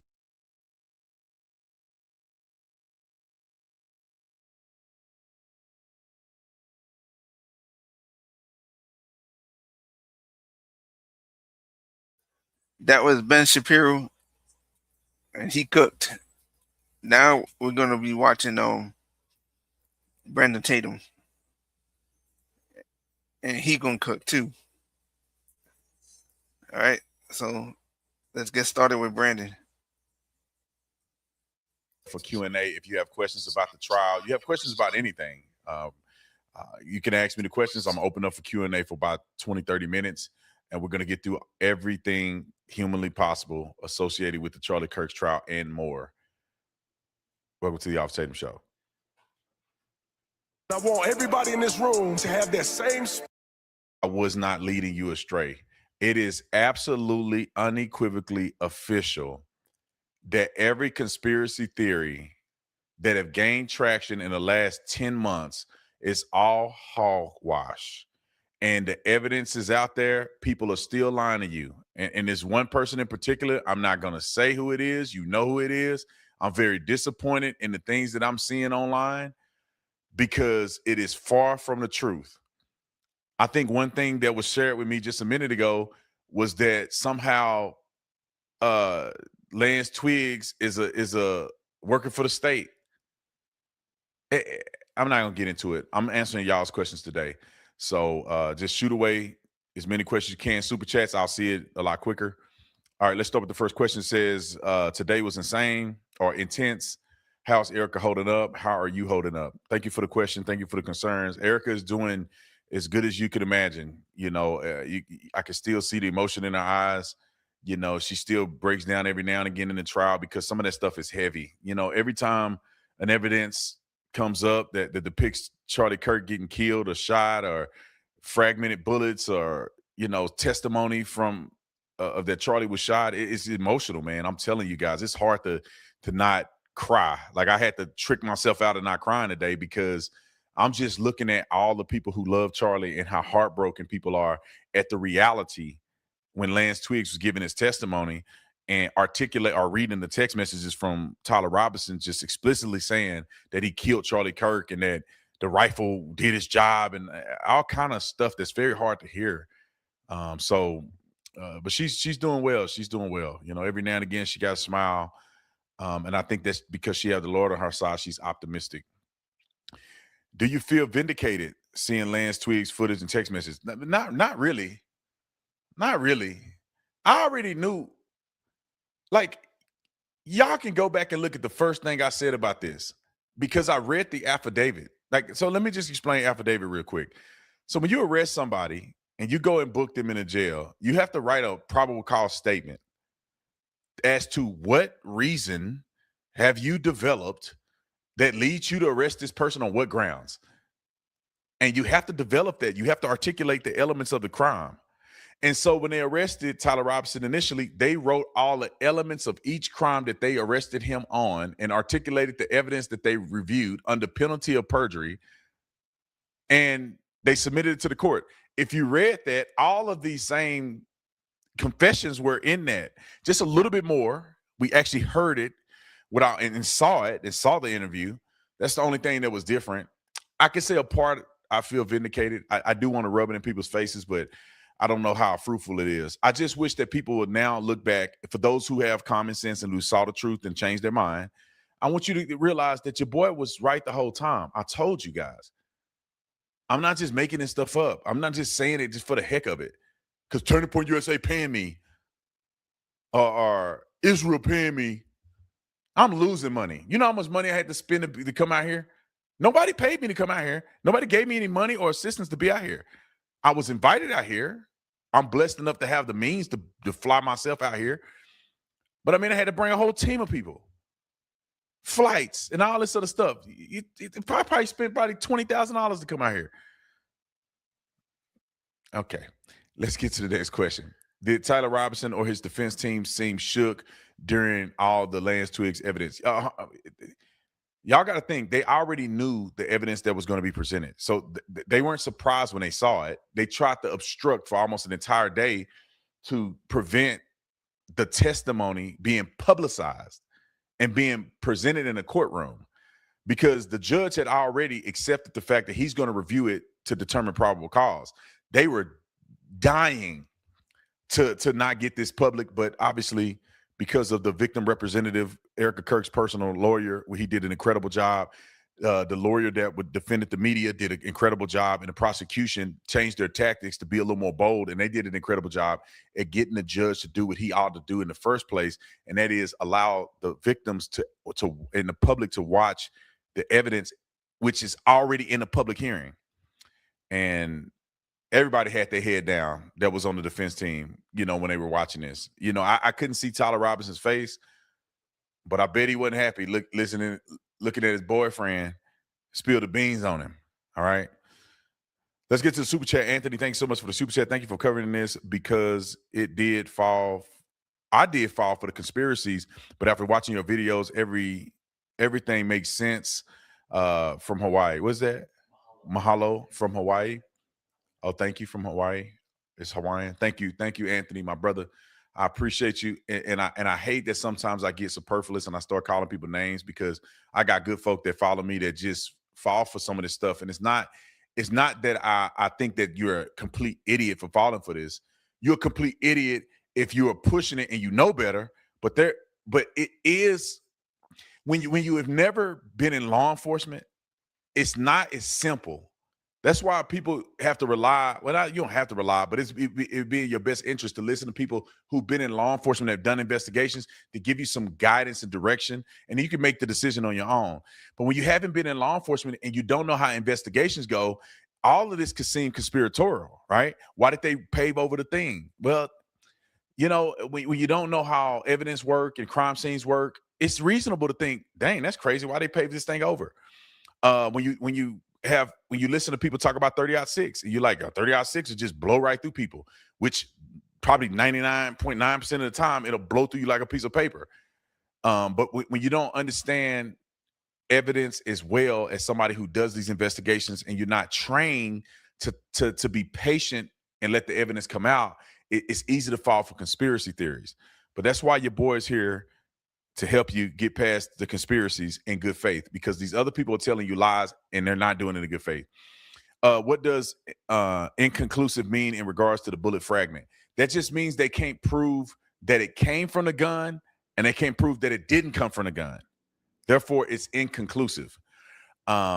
It's like if y'all watch football and and they do a review and they go, is the pass complete or incomplete? And they go and review it, and they can't find or see enough evidence that will make it conclusive. So they go, the ruling is inconclusive, and then they go on with the play.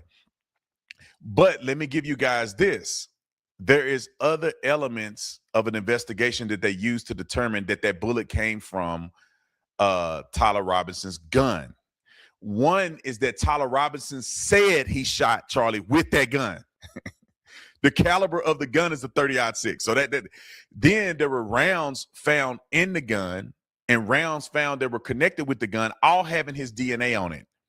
So when you have a person that say, I use this gun to shoot Charlie Kirk and kill him, you find the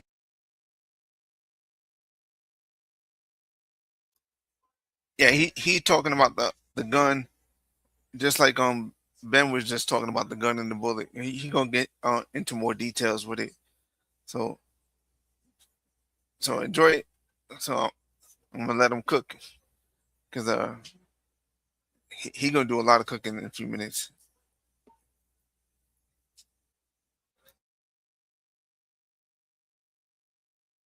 gun, his DNA is on the gun, his DNA is on the rounds of the gun, and the caliber of gun is a 30-06, and then the class of caliber of bullet that was found in Charlie Kirk is a 30 class, which is the 30 caliber round.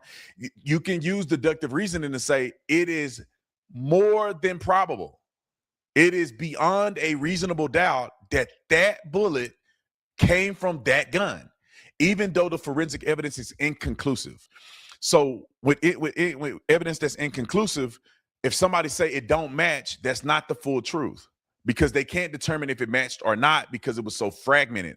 Because there's a possibility, and according to the woman that testified today, there were areas of the round that did match the striations, not the striations, but the tooling of the gun, and some of the markers that when you fire it, it's got spin on it, and there's certain scratches that it leave in layman's terms.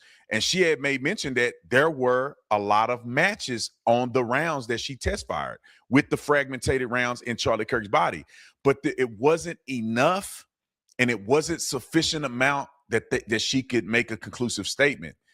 And then all right, here's another thing.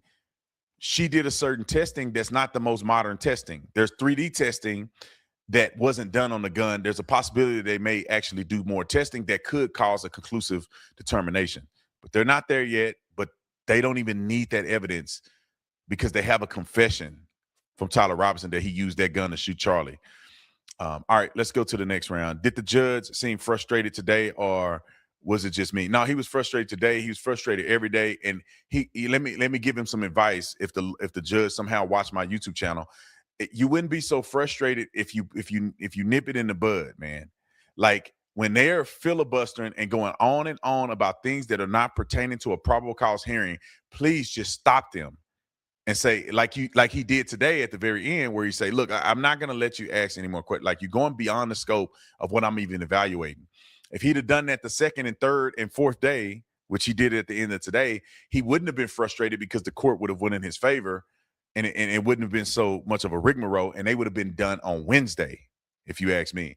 And I would have liked for the prosecution to object when the guy is literally doing an evidentiary hearing and a probable cause hearing. You say, objection, Your Honor. Your Honor has already made mention that this is going beyond the scope of probable cause. Your Honor, with all due respect, I think in fairness, you have made mention, and out of respect for the court, this is not respectful to the court, and this needs to stop. And object, Your Honor. That you just keep doing that instead of letting him go 45 minutes. Then he go, I got one more question. Another 45 minutes. I mean, everybody's want to pull their hair out and their teeth out at the same time. All right. Super chat says from Jay says, I remember Candace Owens says that Charlie's wife was in on it. Has she since retracted a statement? I personally think that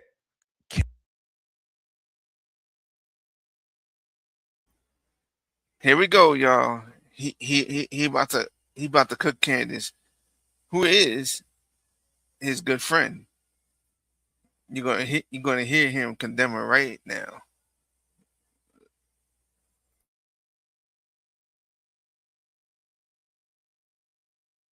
Candace Owens owes Erica Kirk an apology.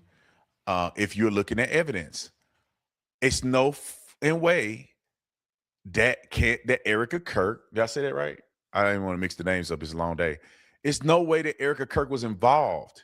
You know, like when you say someone is involved in the killing of their husband, you have to have some evidence that points you in a direction that is legitimized.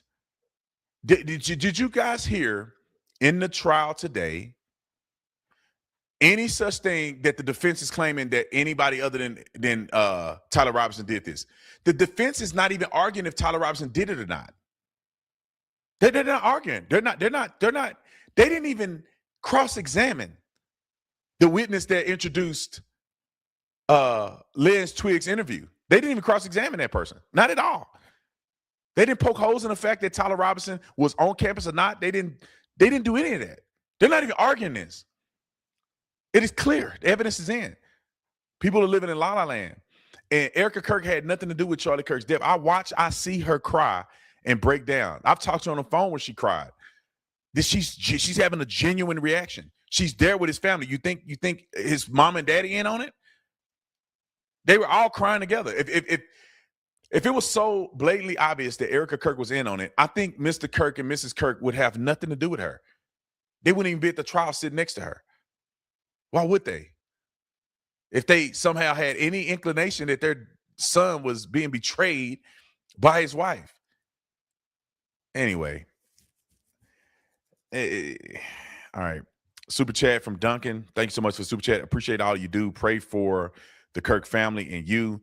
Do you expect the judge to decide tomorrow on probable cause was met? It has been determined today that he's not going to make a decision until September the 1st. And it's a bunch of formalities. That man has everything he needs right now to develop, to establish probable cause. And they can go to trial tomorrow and it'll take 1 day. And the jury would deliberate for 35 seconds and it'll be a guilty verdict. That's how confident I am based on the evidence that has been presented. It doesn't seem that there's going to be any way out for the defense, but through formalities where we found out that they got to do memos and argue and they got to do a statement and a rebuttal to statements and they got to be thorough. But the judge pushed it out to September the 1st, which is disappointing, but I'm glad that it's thorough and I'm confident that it's going to be established probable cause. All right. Candace Allen, thanks so much for the super chat. Candace Owens openly offered to assist and provide information to Tyler's defense team. She openly accused Erica of being involved. Do you condemn her? I do condemn what she said. I condemn what she said. I love Candace. Like I always say, I just don't understand why her direction on this is that way. I'm going to call Candace, especially after this trial. I gotta talk to her because, you know, we have a relationship. We have a friendship. And I don't want to see my friend just fall off a cliff over this because I don't know if she's just getting bad information or what. Like, Erica Kirk is not involved. What was the other thing that the questioner said? It was something else that she said that Candace had said. Oh, offer to assist the defense. Now, in La La Land, and it's just me being honest, and if Candace is watching this, I love you, Candace, but like we got to keep it real. In La La Land, you know, helping the defense makes sense. But in reality, helping the defense is helping Charlie Kirk killer get off. Like, I don't know if the intentions are there, but I don't get it. The boy killed Charlie Kirk. No matter what you think, he killed Charlie Kirk. And helping the defense team is trying to help the killer of Charlie Kirk, our friend, go free. And justice not be served for Charlie Kirk. And I'll say this, everybody that's watching, why hasn't the defense used any information from Candace Owens and others? Because it's not real. I'm not trying to be mean or nothing. It's just not real. There's no material evidence to be had. If there was somehow a third-party person that somehow has done an investigation outside of evidence, because no one has access to forensic evidence other than the forensic investigators. So nobody can really make a conclusive statement about evidence other than the people at the lab.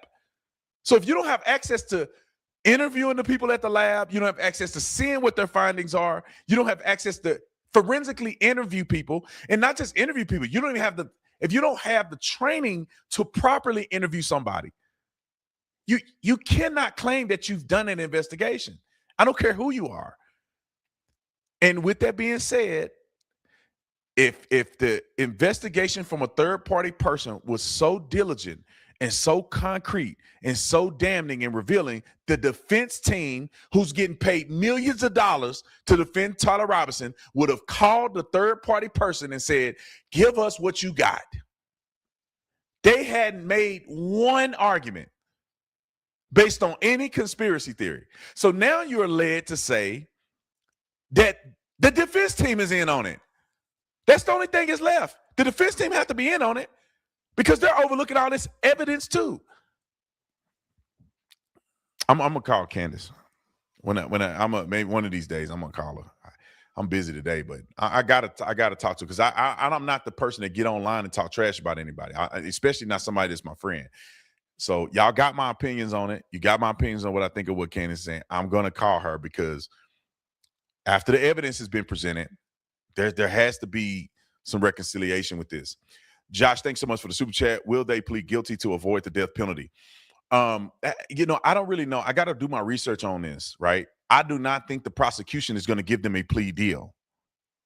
And I don't even know how that would happen in Utah, but I don't anticipate the prosecution is going to give him a plea deal. So it's not like there's any scenario that exists where he's going to say, hey, can I do a plea deal? I'll plead guilty if you do this in lieu of trial.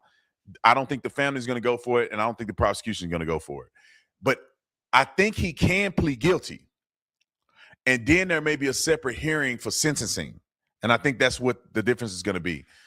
I anticipate that Tyler Robinson is going to plead guilty. I'm not saying I know that with a lot of confidence because I have no idea what they think they got. But all the evidence that I've seen and the testimony that I've seen is like completely damning. And it would be in his best interest to just plead guilty because maybe if he plead guilty and show some sympathy in the sentencing hearing and they don't have to go through all this evidence and see how bad it really is, and they just have to do sentence in front of a judge, he might escape the death penalty. Because in the state of Utah, they rarely dish out the death penalty. And although this was a heinous crime, there is way more heinous crimes that have happened in Utah. And I'm talking about dismemberment. I'm talking about crimes against children. I'm talking about things like that people get life for, that they don't get the death penalty for. Although this was hurtful to us, me, people who love Charlie, this was a simple case of somebody getting mad at another person and shooting and killing them. That's pretty much what it boils down to. There was no dismemberment. There was no hiding the body in the somewhere, or rape involved, and some other gruesome circumstances, torture or something like that. So anyway, all right, another super chat from Brian. Thank you so much. Will the judge be the same as in the trial, or is he doing the pretty magistrate job? I'm not sure. I'm not sure if it'll be the same judge. I think it will be the same judge. It's in Utah.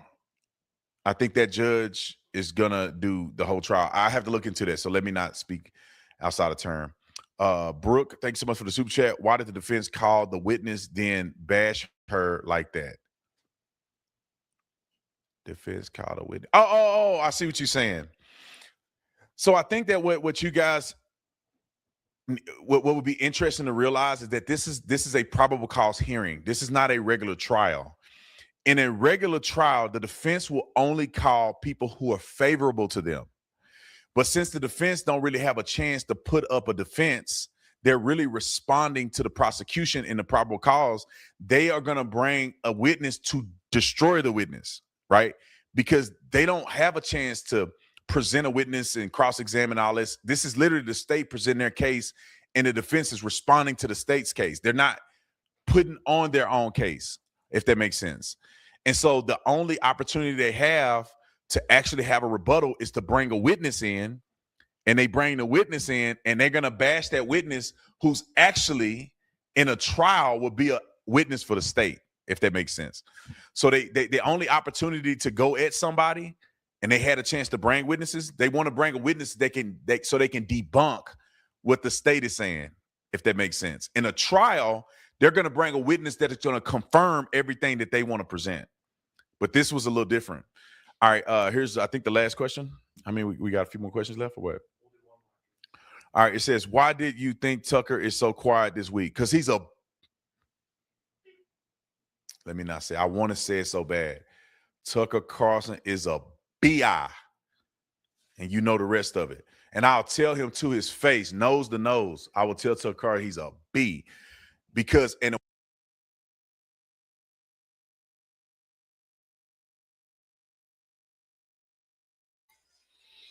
Oh, he about to roast Tucker Carlson now. Now, I don't condone the language, but yeah, he about to lay into Tucker Carlson. Well deserved though.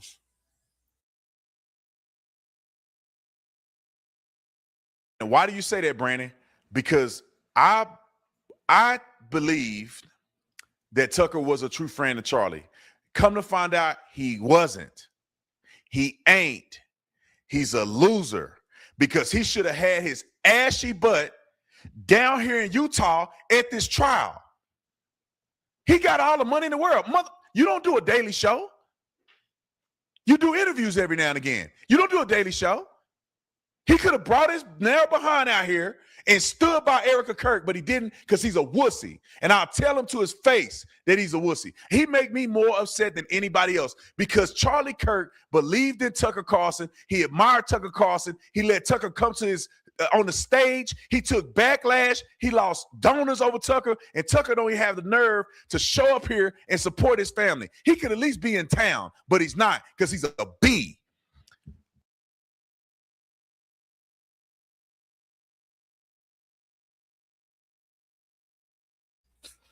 All true.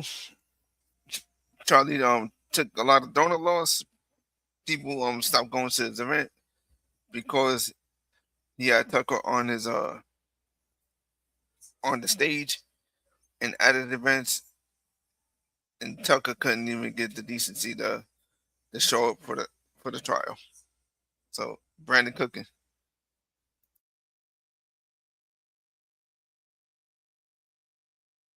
Oh, I'm getting heated. I'm getting heated, bruh. I hate fake people. Tucker, you was not Charlie's friend. Even if you didn't speak on this case, which is how in the could you not? Why are you not supporting Erica Kirk? Why are you not at least standing by her? Why you don't at least tweet on her behalf? Now that the evidence has come out, why are you not coming out and saying, you know, think about this. You were really so much a Charlie's friend. Why are you not have Erica on your show? Why? You don't want to have Erica on your show. Why are you not down here in Utah? Don Jr. came down here in Utah. You can't come down here at least one day on trial and sit there and listen to the trial because Charlie was your friend.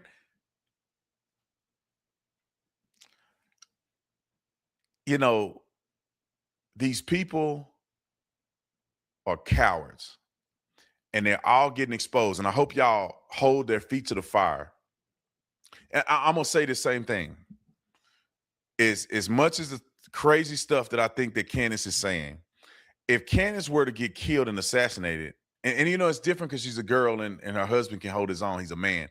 But I would never in my life look at her and share her text message to y'all. I would never in my life go after George, her husband. I just wouldn't do it.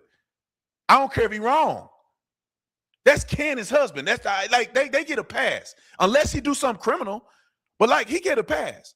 I know people brought up the fact that he had a DUI and all that stuff. If that came out, I ain't got nothing to say about it. People have said all kind of stuff about her husband. I'm not saying I ain't in it. I had a person who I knew just recently got into some crazy stuff with his wife. Am I making a video about it? No, I'm not making a video about it. I'm not doing that. You my friend. And then my friend would, I just don't get it, man. Like let me just do it like this. Because I like Candace because Candace is a close friend and to me, just like I feel like Charlie was. Let's not say Candace. Let's say if her husband was something happened to her husband, I would be by her side every step of the way. Anybody say anything about her in a conspiratorial way, I would defend her. I just would. I would not share a text message that her husband sent me because me and George have talked plenty of times. I just wouldn't do it. I'm like, in my mind, I'm with you right or wrong. I don't believe in switching. And I don't understand how somebody can I gotta say this. I gotta get this out my chest and I'm gonna be ready to go. I knew Charlie in real life. I remember the first day I met Charlie. I genuinely liked and admired him. I didn't agree with everything he said. I agree with 99% of it, but there were some things that I disagreed with him on. You know, but I looked him in his eyes and said, bro, you know, I got your back. When people call Charlie racist, I got your back, bro. He sent me tweets. Hey, man, can you tweet this out? And it was always something to, you know, kind of help him out on some stuff because people were coming after him. Bro, I got your back. If it wasn't for Charlie Kirk, I believe there would be no Brandon Tatum, Candace Owens. We got our start through Turning Point USA. A lot of people got to start through Turning Point USA. I did okay, but I was on the map when I went to Turning Point. And I was speaking all around the country, and I was able to learn how to speak and get my voice and do all this other stuff. And Charlie Kirk built that. And when I looked that man in his eyes and said, I got your back, I meant it. And now that he's dead, how could I live with myself if I didn't fulfill what I told him? Unless you're a lame, fake friend. You know, I saw him before he died. He said, B, you're going to talk about Epstein. I never forget he said this to me. You're going to talk about Epstein. I said, you know I'm going in. He like, go all in, bro. You got my permission. Go all in. And that's the kind of relationship that we had. I wasn't a person that be up in his calling him on the phone every day, but we had mutual respect for one another to where if Charlie Kirk asked me for anything, I have never said no to Charlie Kirk. Not one time. Why? Because I respected him that much. Very first speaking engagement I ever did in my life, there was I guess the second speaking engagement I ever did, but one of the biggest ones that I've ever done in my life was in Newport Beach. Charlie called me. I'm in LA. Oh no, I'm in Florida or something. No, I was in Arizona at this time. There's another event that I did for him.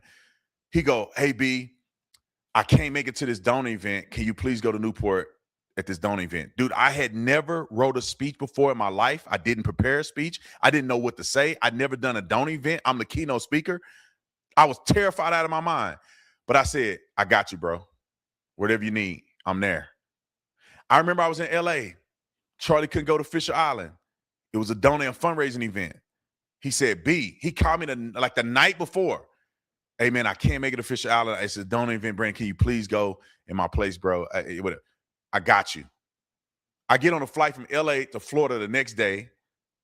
Had to get on a little boat to get to Fisher Island.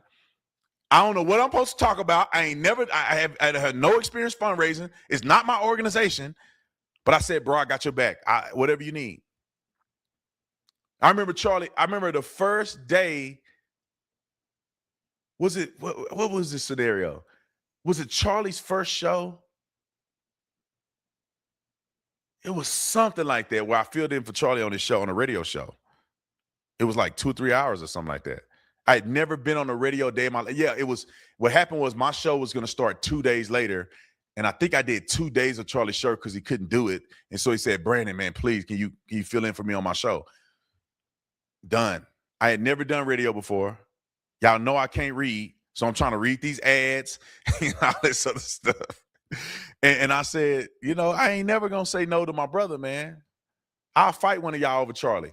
So what happened when he dies? What do you think Brandon's doing? I support his wife. I support Turning Point USA. And that's just the kind of man I am. My last question, I'm out of here. Do you think that this new evidence will stop most of the grifters? No.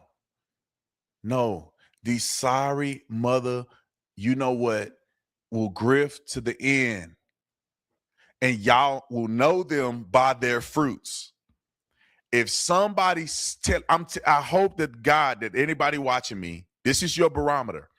If somebody's telling you Tyler Robinson wasn't on campus, you cannot believe that person.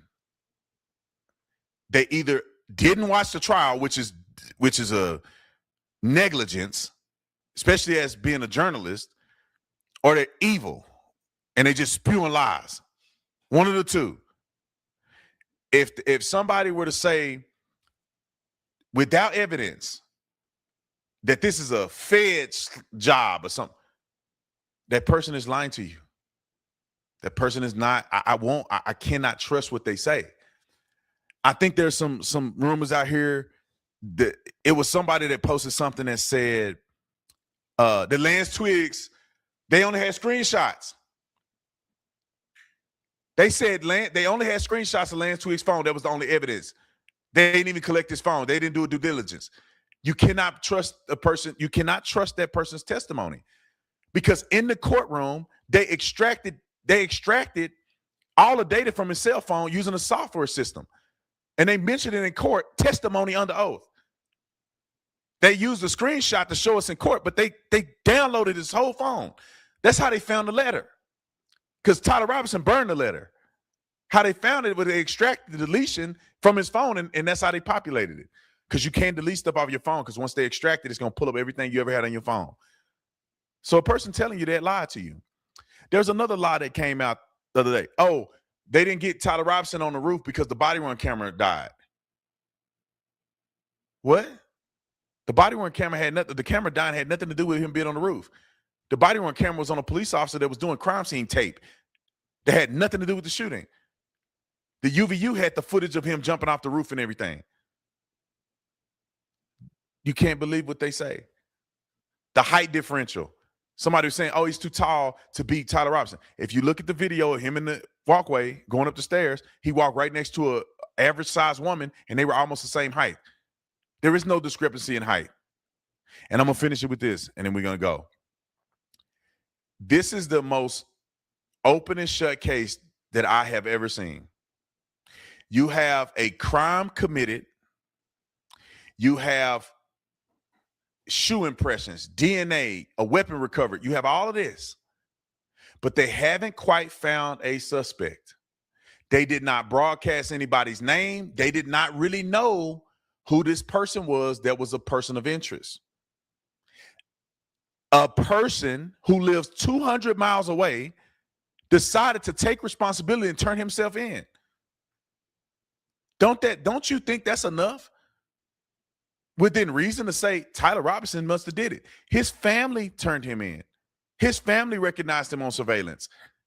He got messages to his lover who testified under oath, penalty of perjury or penalty of a crime if he lied, testified to the fact that these are real text messages from Tyler Robinson, admitting to the crime, admitting he was on campus, admitting he killed Charlie Kirk, admitting he used the gun that was recovered, admitting that in some part he etched into the bullets, admitted that he tried to get away with it, admitted that he wanted to escape, admitted that he was going to turn himself in.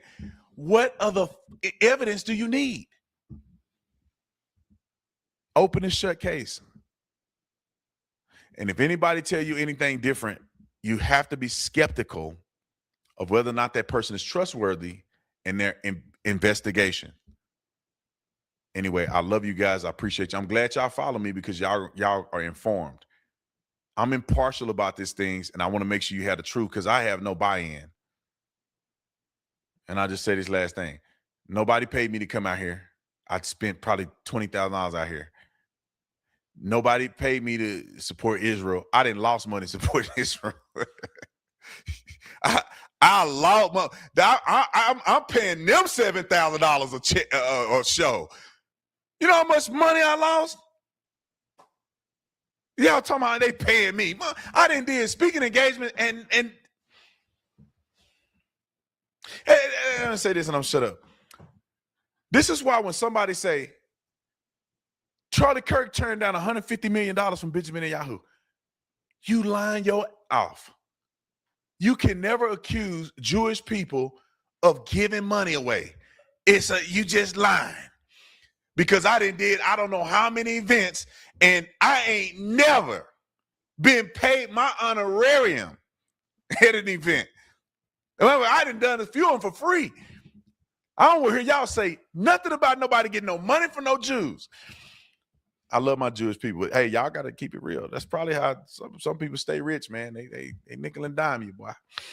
But I love y'all anyway. I'll see y'all in the next one. I'm out.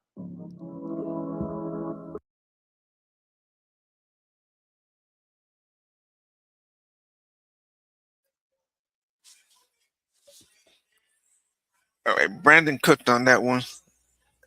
Now we're gonna get to the pastor. This is the last video. He gonna cook Candace, Jew haters, tongue causing. He gonna go crazy.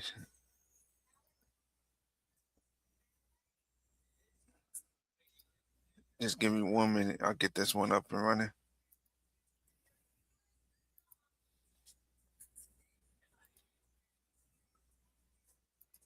All right, this pastor, he gonna teach y'all about the Jewish people. He gonna cook some people too. So sit back and enjoy this one.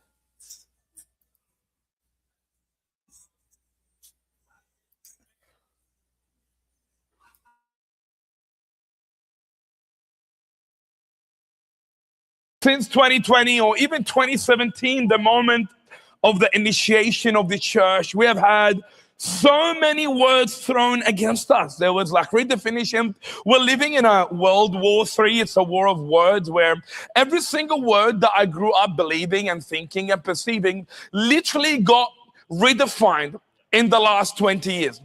I was very blessed that first thing that happened when we started Echo Church was the gay marriage debate. It was very prophetic, empathetic at the same time, where we started to ask the question, what is man, what is woman, what is marriage, what is family, what is sex, what is homosex, what is right, what is wrong? Every single question in the world. A few years later, literally 2020, we started to ask the question, what is vaccine? What is scaredemic? What is scamdemic? What is pandemic?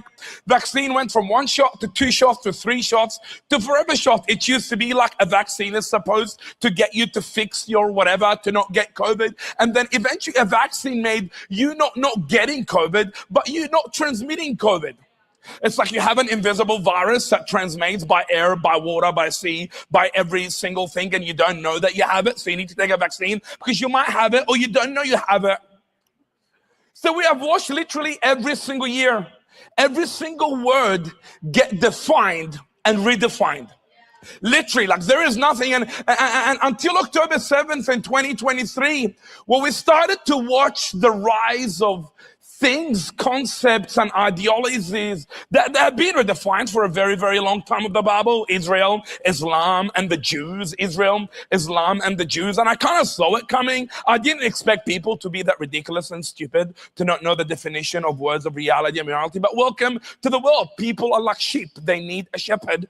They need someone to help them. So we're digging today all things Israel, Islam, and the Jews. Israel, Islam, and the Jews. And so we've been in a war of words where every single word, every single reality that we used to believe to be true has been defined and redefined. What is Islam? What is Israel? What is Jews? What is the Jews? Apparently, there are 16 million people in Israel, or there are 16 Jewish people across the world who are not real Jews. They're pretending to be Jews. I'm not really like 16 million people with 7 million people living in Israel, with 3.5 immigrants who came from across the world and immigrated to Israel, the Jewish state, because all of them are pretending to be Jews. Like, that's kind of crazy. Like, that's a lot of people to pretend to be Jews. And why? To live in like Israel. Like, if you didn't know, Israel is like the tiniest piece of real estate in the world. It's like New South Wales is 97% bigger than Israel. Israel is literally like 0.23 of the size of the United States. It's a very tiny piece of land, and it's a horrible location. I wouldn't recommend getting a house there. You can't get insurance because it can get bombed in any moment, in any second. So I don't understand, why would 16 million people decide to pretend to be Jews? And like Shabbat Shalom, like every single Saturday, everybody, let's pretend that we're all Jews and close the whole market and close the whole economy and close the whole country and lose 50 billion shekels, whatever the heck shekels is. I'm like, it's a very weak currency. Let's all pretend to speak Hebrew. Let's lose 40 billion shekels a year, which is 11 billion US dollars, by clothing the whole economy, Shabbat Shalom, every single Saturday, because we're all pretending to be Jews. So we're kind of surrounded by a lot of crazy people at the moment. I don't know where you have been at the moment, but man, COVID broke people's brains. And I understand why. Like, don't get me wrong. I have a soft spot for conspiracy theories who their brain is so open-minded that their brain is falling out. Like, their brain is fried. They cannot make sense anymore. They're very dumb, stupid, low intelligence. I understand. Your brain is broken. Like we went from like the fake news media and the godless pagan government lying to us. Now we're moving toward a podcast class and an influencers class who are fundamentally lying to you. So people are driving from a lie to deception, from conspiracy theory to another conspiracy theory. So people no longer can reason and think, who killed Charlie Kirk? The Jews. I'm like, really? Like, Charlie Kirk was like the biggest Zionist in the world. Like, I was with him literally 1 month before, talking about Israel, Islam, and the Jews. Who did 9/11? The Jews. Who did October 7th to kill the Jews? The Jews. So the Jews hired Hamas to kill the Jews. Who invented Islam? The Jews. Who created the state of Israel? The Jews. Who created Hamas? The Jews. Who ate my ice cream? The Jews. Why is my grandma fat and ugly? It's the Jews. I remember after Charlie Kirk died, and I was like, I know, Candace Owens is going to blame the Jews on her. I know, it's only a matter of time. And yesterday she said, I'm 1,000% sure that Israel killed Charlie Kirk. Everything. Here he goes. He about to cook Candace and Tucker. Enjoy this one. This one's really good.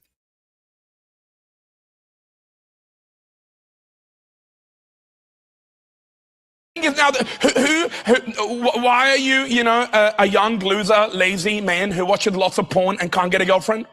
The Jews. Because the Jews invented porn, right? So it's their fault.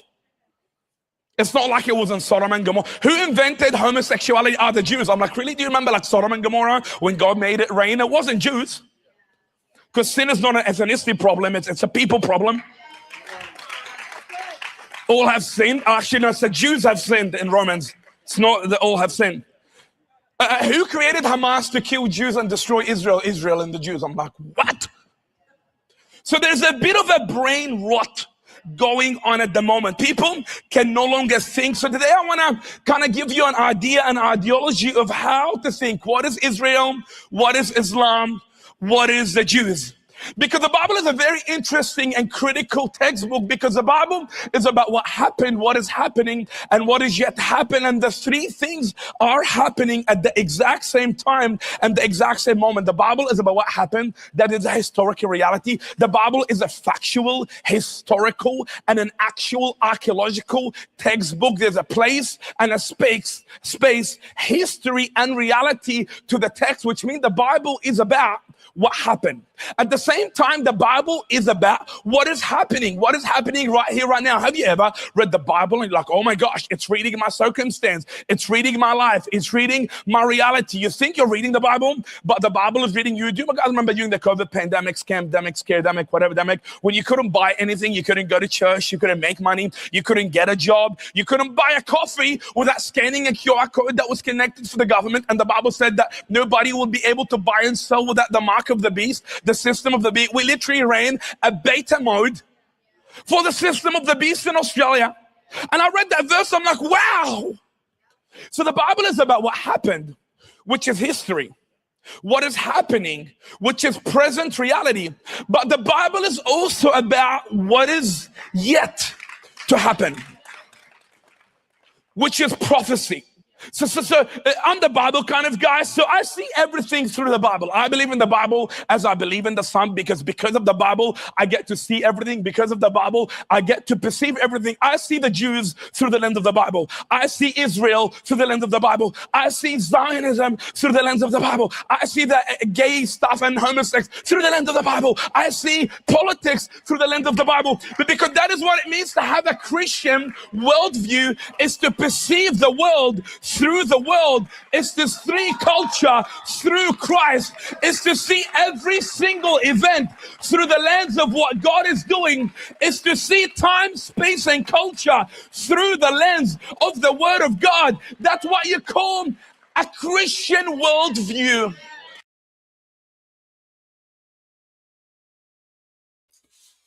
Absolutely true. You see everything through the lens of the Bible. Every single thing.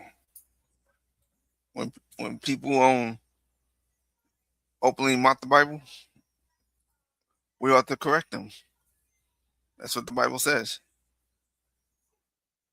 That's exactly what the Bible says. And that's exactly what this pastor is doing.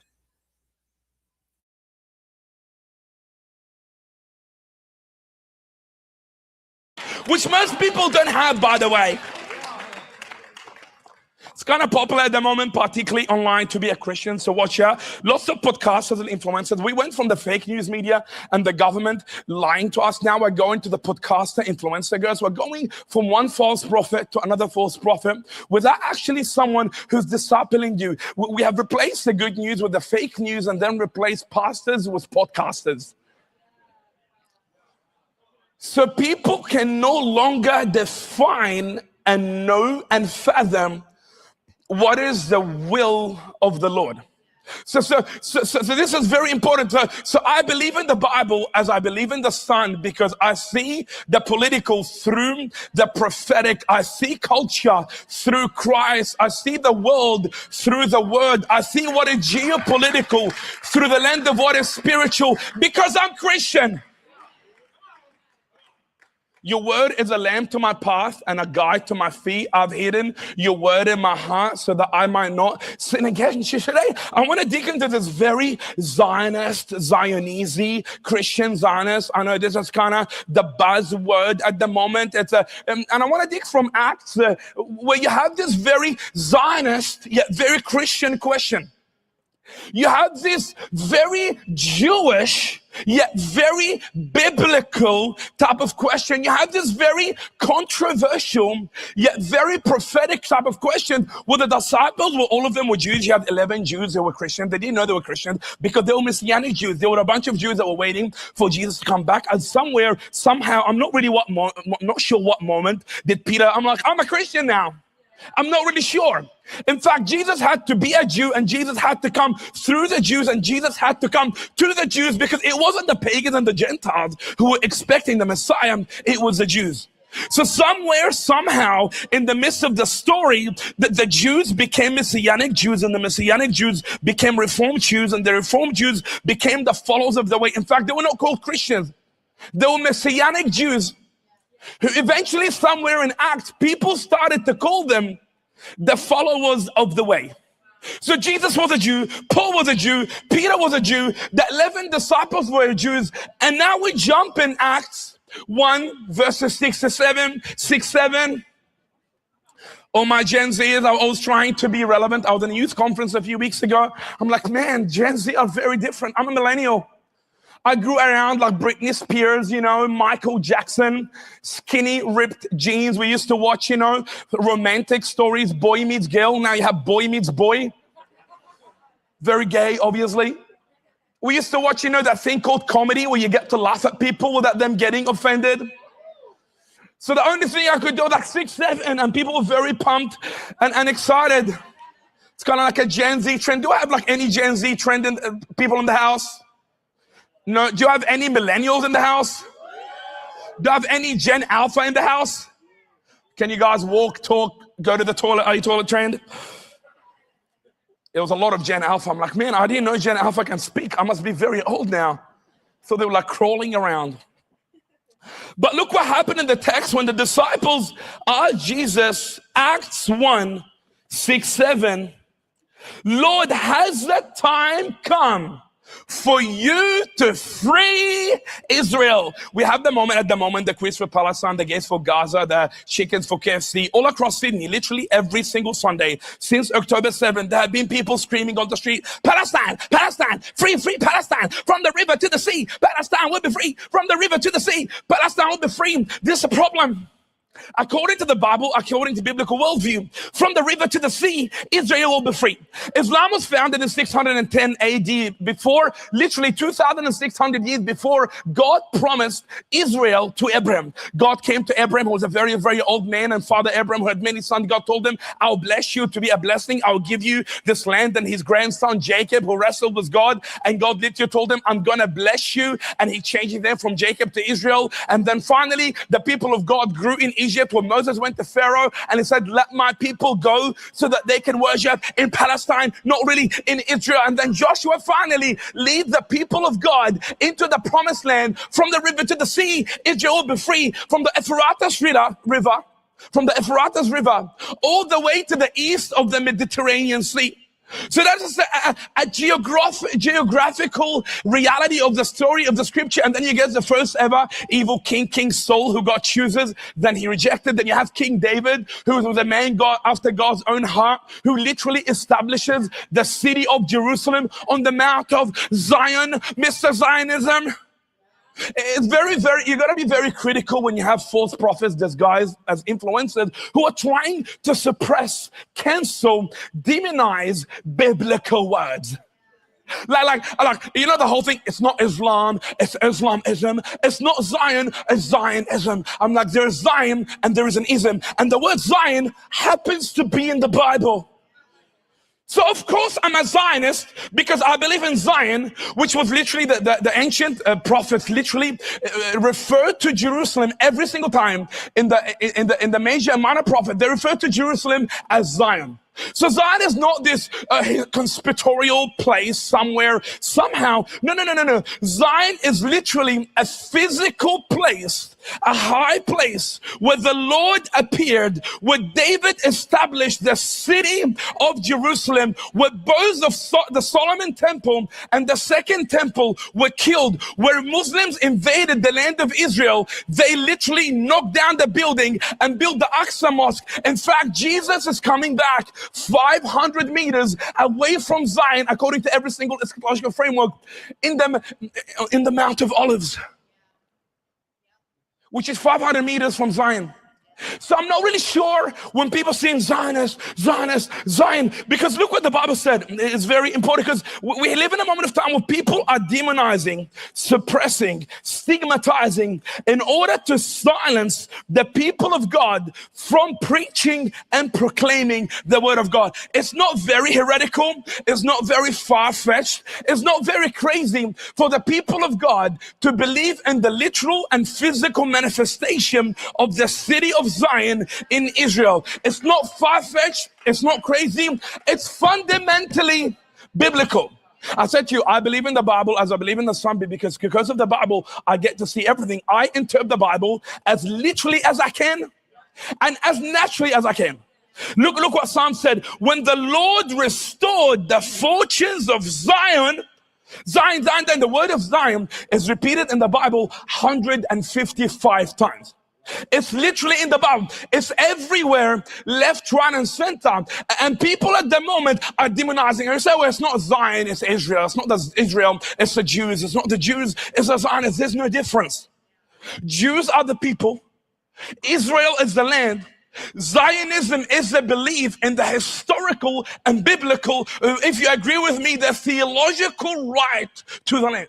And this is the problem at Israel. From the river to the sea, Israel will be free. From the river to the sea, Israel being free. Israel is the only nation in the whole entire world that has a divine right of existence, according to Abraham, according to Moses, according to Joshua. Not just that, Israel has a biblical definition of the name, the reality, the people, and the boundary.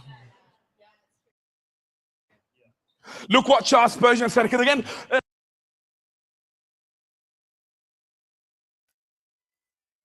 he's cooking. He's definitely cooking. I'm trying to tell people this all the time, but they just want to continue to be hateful towards the Jewish people. But he reading it from the Bible, just like I read it from the Bible. He cooking. Enjoy it.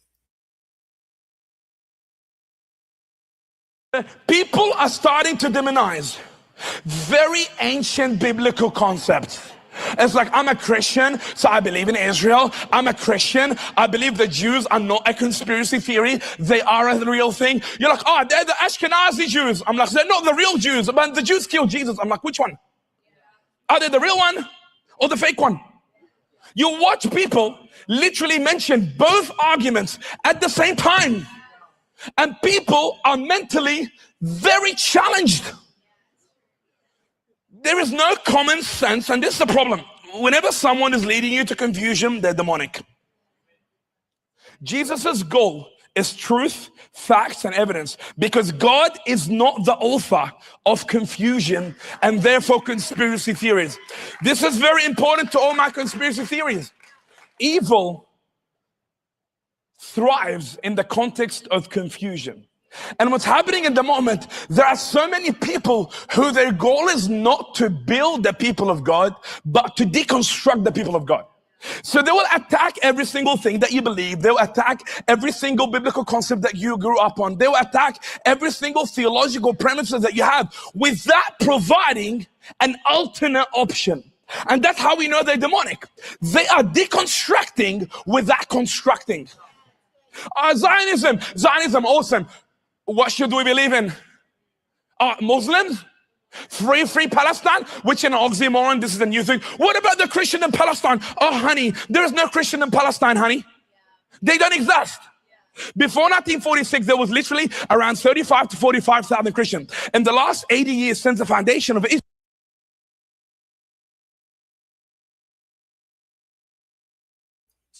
he's telling the truth.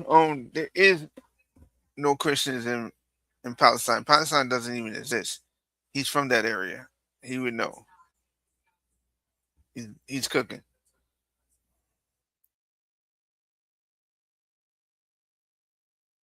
Israel, Christianity went from 45,000 Christians. Now we have less than 500 Christians living in Gaza. And it wasn't the Jews that killed them, dude. It wasn't the Jews. Because Muslims went from 200,000 people all the way to 2 million people in Gaza. And then we'll tell you, they're a genocide. If they're a genocide, idiot, why are they growing? The definition of a genocide is to eliminate a group of people. So how is a genocide happening when your people are multiplying like rabbits? But again, there's no more common sense. Common sense isn't common. And by the way, what I just said to you, Christianity has been genocided from the land of Palestine since the moment of the initiation of Islam in 636 AD. Islam took over Jerusalem by war, by force, by surrounding the whole entire nation of Israel, by literally intimidating the people of God, particularly Patriarch Sophronius. He was the pastor of Jerusalem at the time. They surrounded Israel and they intimidated the people of God to surrender. They went in, raped the women, killed the men, destroyed the churches, and built their own venues. Not just that, in the last 1300 years, since Islam took over Jerusalem in 636 AD, Christianity went in Jerusalem from 90% to less than 2%. But it's the Jews, Well, if the Jews are killing the Christians, how come the Muslims are growing? If the Jews are genociding the Christian, that doesn't make a lot of sense. Oh, but the Jews killed people. I'm like, yeah, the Jews killed 23 people in war. Like they killed what, 20 to 30,000 people in Gaza, including lots of Hamas in them. I'm like, yeah, 23 Christians died out of 20 to 40,000 people. That's a very small figure. And that's kind of the point of war. The point of war is to kill people. That's kind of the point. That is what war is, the definition of war.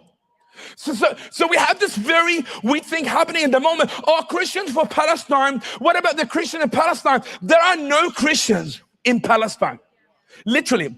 In fact, this is very horrific reality. It was in 2007 when an evangelical church leader by the name of Rami Imad, who was killed and butchered by Hamas. Hamas took over Gaza in 2007. From that moment onwards, Christianity went from 2007 today from 5,000 Christians to less than 500 Christians. So the Hamas soldiers, the Hamas terrorist state of Palestine, I believe most of them are obviously terrorists, including the kids. The Hamas state ended up kidnapping that Christian evangelical leader. They kidnapped him. They beat him to death. They stabbed him and shot him. And then they threw his body back next to the church. He was a 29-year-old man. He was literally a father of 3 children. They killed him, butchered him. They just chucked their body next to the church. This is the reality. And this is the reason they said, and when they killed him, they left a note next to his body on the street. And the note said, missionary. A man who lived on mission. They said that the reason they killed that Rami Imad, the reason they literally beat him with clubs to death, then stabbed him and shot him, was because he was distributing Bibles and spreading Christianity. Look what his friends said about him. His friend said that Rami Ayad was bold in faith and not ashamed of the gospel.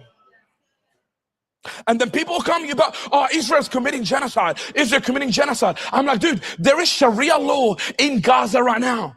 There is no free Palestine. There is no freedom in Palestine. If you preach a word of God, if you build the church of Jesus Christ, if you convert a Muslim to a Christian, if you get a Muslim to get baptized, they will get killed and you will get killed. That is what you call Sharia law. I know Taka Katasem, he was saying Sharia law has built very good civilizations that are superior to the Western civilization. I'm like, really, dude?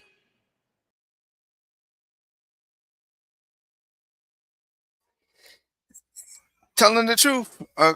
Carlson did say Sharia law is a good thing. He absolutely is telling the truth on that one.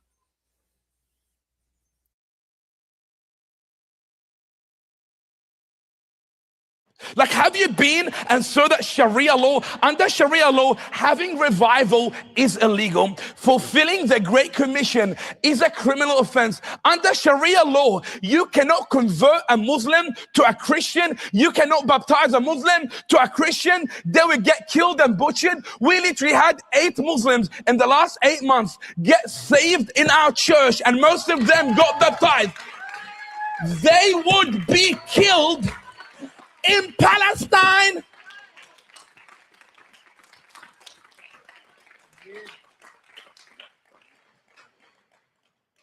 Look what Jesus replied.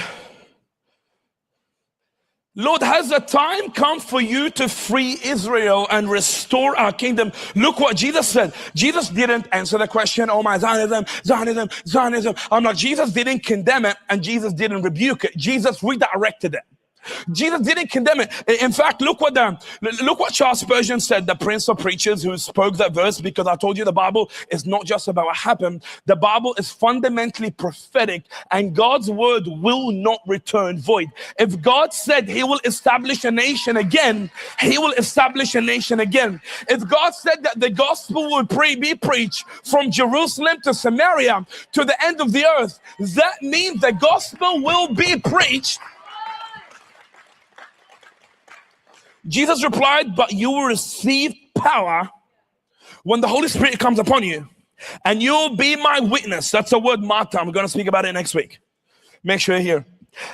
Telling people about me from Jerusalem to the end of the earth. This is very important because the devil cannot stop God's plan. The devil cannot destroy God's plan. But what the devil can do, the devil can postpone God's plan. And for the last 1300 years, revival in Jerusalem, fulfilling the Great Commission in Israel, was punishable by death. In fact, Patriarch Sophronius, who was the pastor of the time, when Omar ibn al-Khattab, who was the Muslim terrorist, who led the armies of Allah, who led the armies of Islam into Jerusalem in 636, people will tell you, Palestine, Muslim, Palestine. Well, how did it become Muslim? The English colonization. What about the Islamic colonization? Jerusalem is literally the building block and the initiation spot of Christianity and Judaism. Jesus was born in Bethlehem. The gospel started in the midst of Israel. The Holy Spirit came on the land of Israel. The first time to ever preach the gospel was also in Israel. Christianity was founded. So how did it become Palestine, idiot? How? Islam declared war on the whole entire world with Khalid bin Walid, who was an Islam.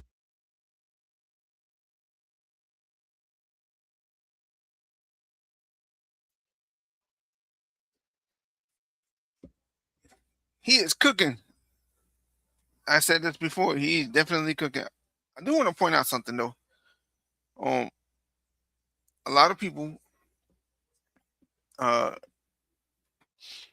are online, they get all into their feelings. Sometimes me, when pastors start saying the word idiot, fool, or they speak in the tone that we don't like, right? But when they do that, it's not sin. It's not, because the Bible calls people's name too. Him calling people idiots, it's not sin. He's proving a point, and I know some people have a problem with tone. So when you're speaking truth, the Bible calls people foolish, call them donkeys. Shoot, God spoke to a donkey.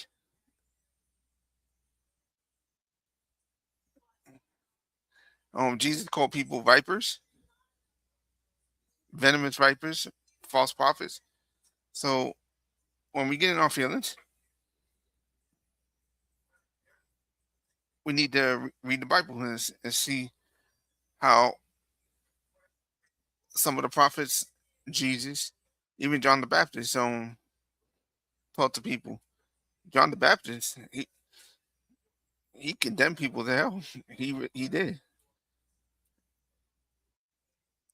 So I know some people are gonna see this, and they're gonna try to say this pastor is wrong. But the truth is, he's not. He's not. He's not wrong at all. But let's let him cook.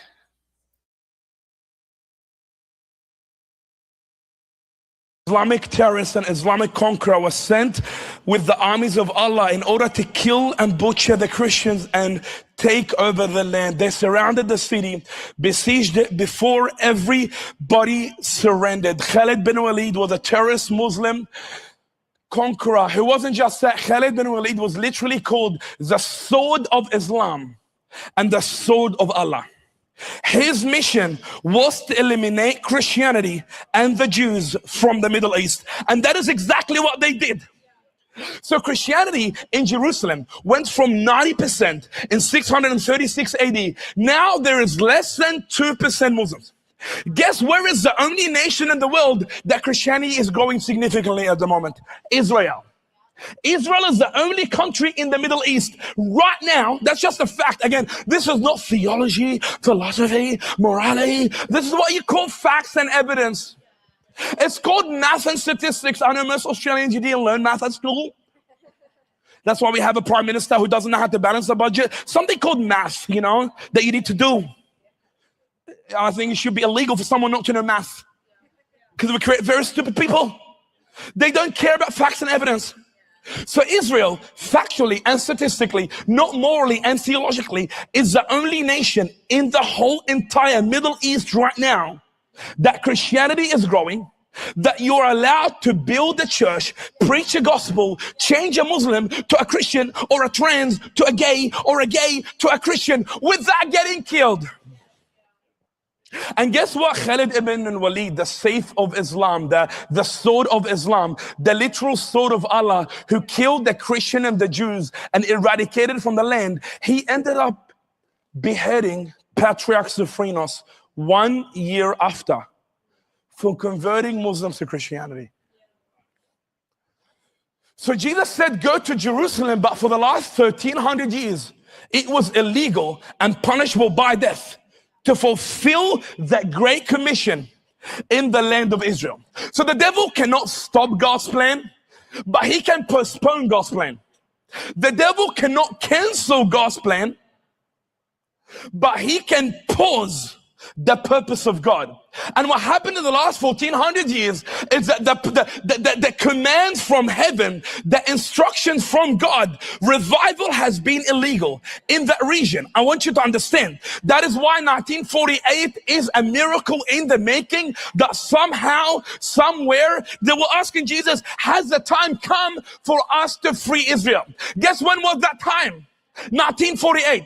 Somehow, somewhere, a people, a nation, a culture and civilization came back to life. I want you to understand, it is not possible for a country to come back, let alone a human being. Jesus was the only man God that actually defeated death and conquered death and actually got resurrected. But the thing about 1948, you had a dead nation come back to life. That is not possible. The ancient Egyptians with the glory and pyramid and afterlife, they died and they couldn't make it back. Assyria, which is mighty warriors and chariots, they deceased and they couldn't make it back, and they cannot make it back. Babylon, which is pride and prejudice with King Nebuchadnezzar, it disappeared. It's now literally Iraq, ISIS, and they couldn't make it back. Rome, the city of glory, bread and circus, the most powerful empire of the time, they're gone. Now they're pizza and pepperoni. Oh, my Italians, pizza and pepperoni. You used to be a Roman soldier, now you just like to eat pizza and pepperoni.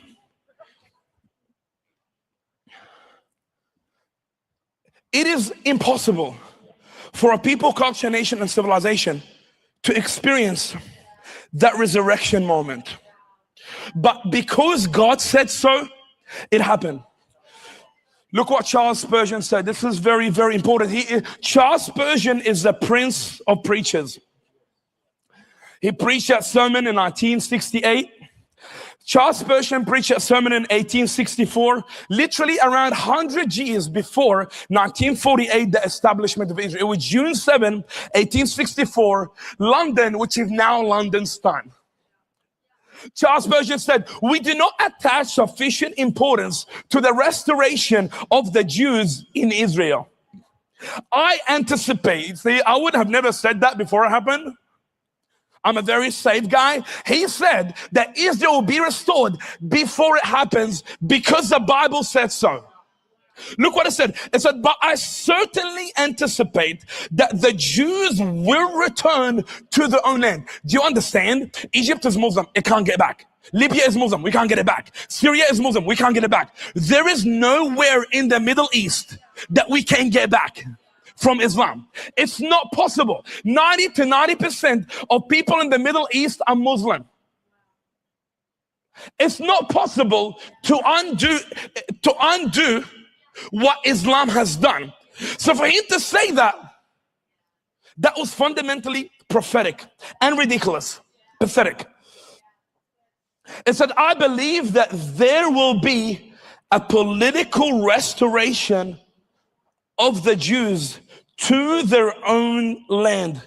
And and then will be a spiritual restoration, a conversion to the tribe of Israel. This is why Jesus said, and you will receive power when the Holy Spirit comes upon you, and you'll be able to be my witness from Jerusalem, across Judea, to Samaria, to the end of the earth. Guess what is the end of the earth? On the east, you have Australia, and on the west, you have America. This is literally the fulfillment of the prophetic nature of the gospel, that Jesus said, go into all the world and make disciples of all the nations.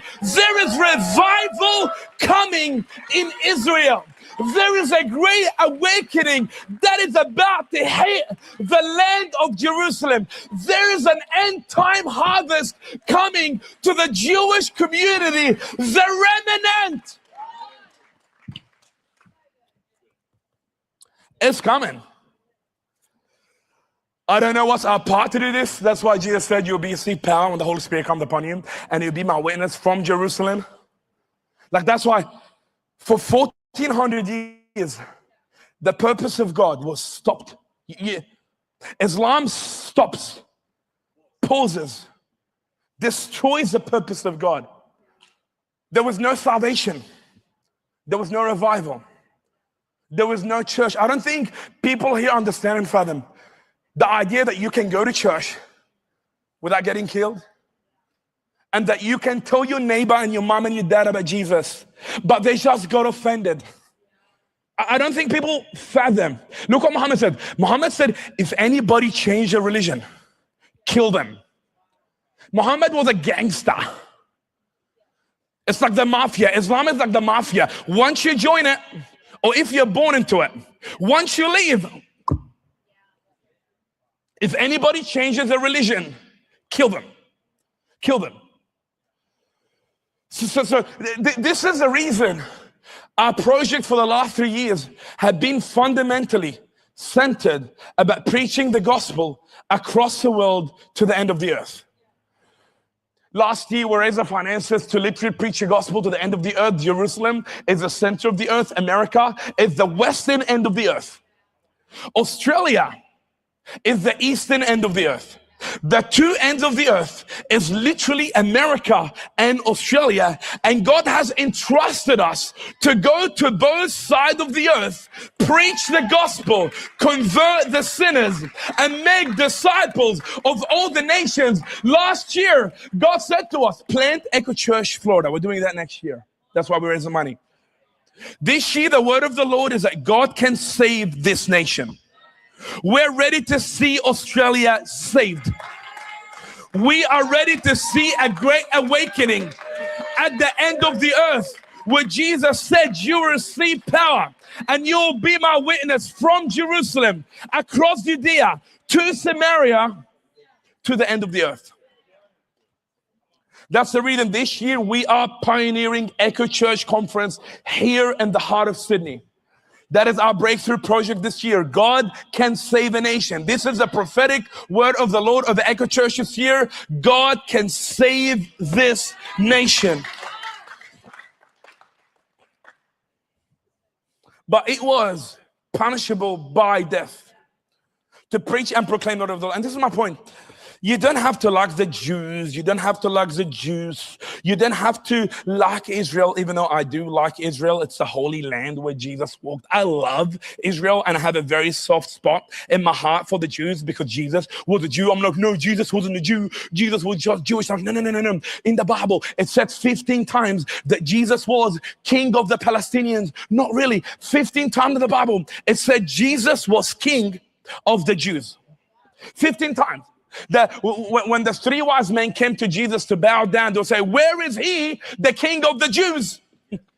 Not just that. When Pontius Pilate came to Jesus in every single gospel, Matthew, Mark, Luke, and John, he said to Jesus, are you king of the Jews? The soldiers who tortured and were mocking Jesus, they said, hail, king of the Jews. On that sign on top of the cross, and that's in every single letter. Maybe that's why God put it there, because so many people were going to deny the Jewish identity of Jesus. You don't have to like the Jews. It's your problem. But you do have to be intellectually honest and genuine to actually conclude that Jesus was a Jew.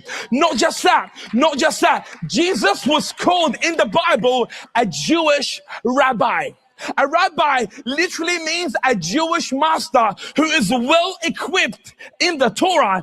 Peter called him rabbi. The Samaritan woman called him Jewish rabbi. The Pharisees called him rabbi. The disciples called him rabbi. Nicodemus, the Pharisee, called him rabbi. We have a problem where people are unhinging the Old Testament from the New Testament. Catch this, Christian. You cannot unhinge the New Testament from the Old Testament. Catch the next one. You cannot unhinge Christianity from Judaism, particularly biblical ancient Judaism. You can't do that because the disciples were Jews. You see, Christianity is Reformed Judaism. It's Messianic Judaism. A bunch of Jews were waiting for the Messiah to come back, and then Jesus came. The Jews rejected him, but the Gentiles accepted him. And now what's happening, it's a very ancient thing. There's a race war between the Jews and the Gentiles. And being Jewish is very complicated because Judaism, it's an ethno-religious identity.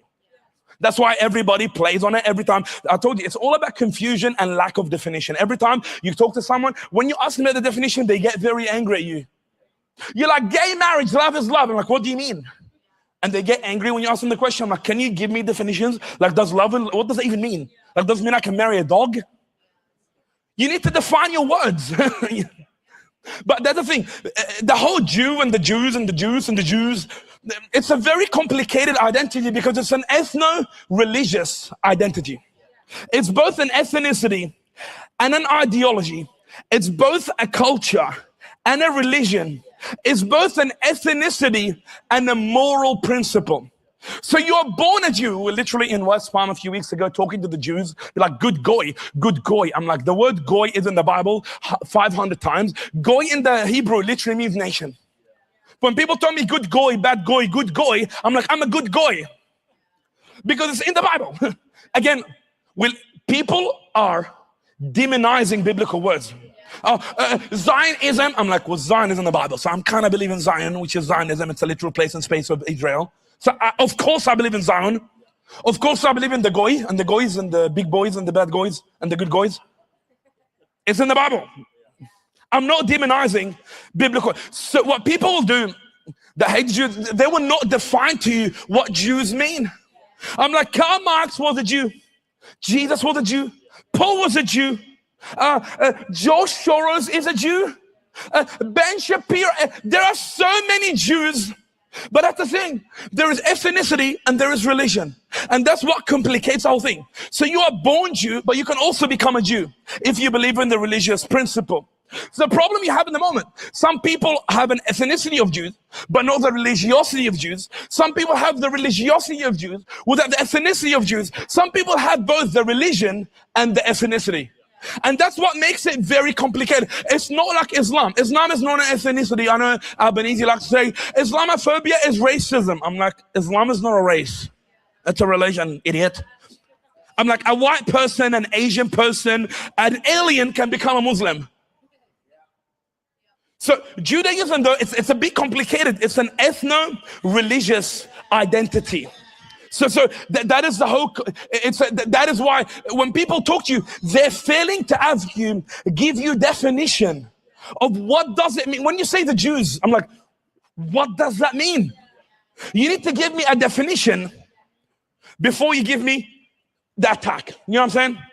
It was a few months ago with Tucker Carlson, who is a very anti-Jews guy. And again, he's entitled to his own opinion, but he just needs to be honest about the Bible. I don't care, dude, if you hate the Jews, that's your problem. You hate whatever you want to hate. But you do need to be genuine, honest, and authentic in evaluating the biblical text. You really have to be honest. So he said, people in power don't want you to know.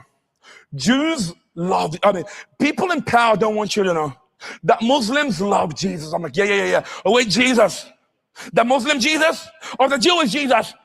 The Muslim Jesus hates the Jews. The Christian Jesus is a Jew.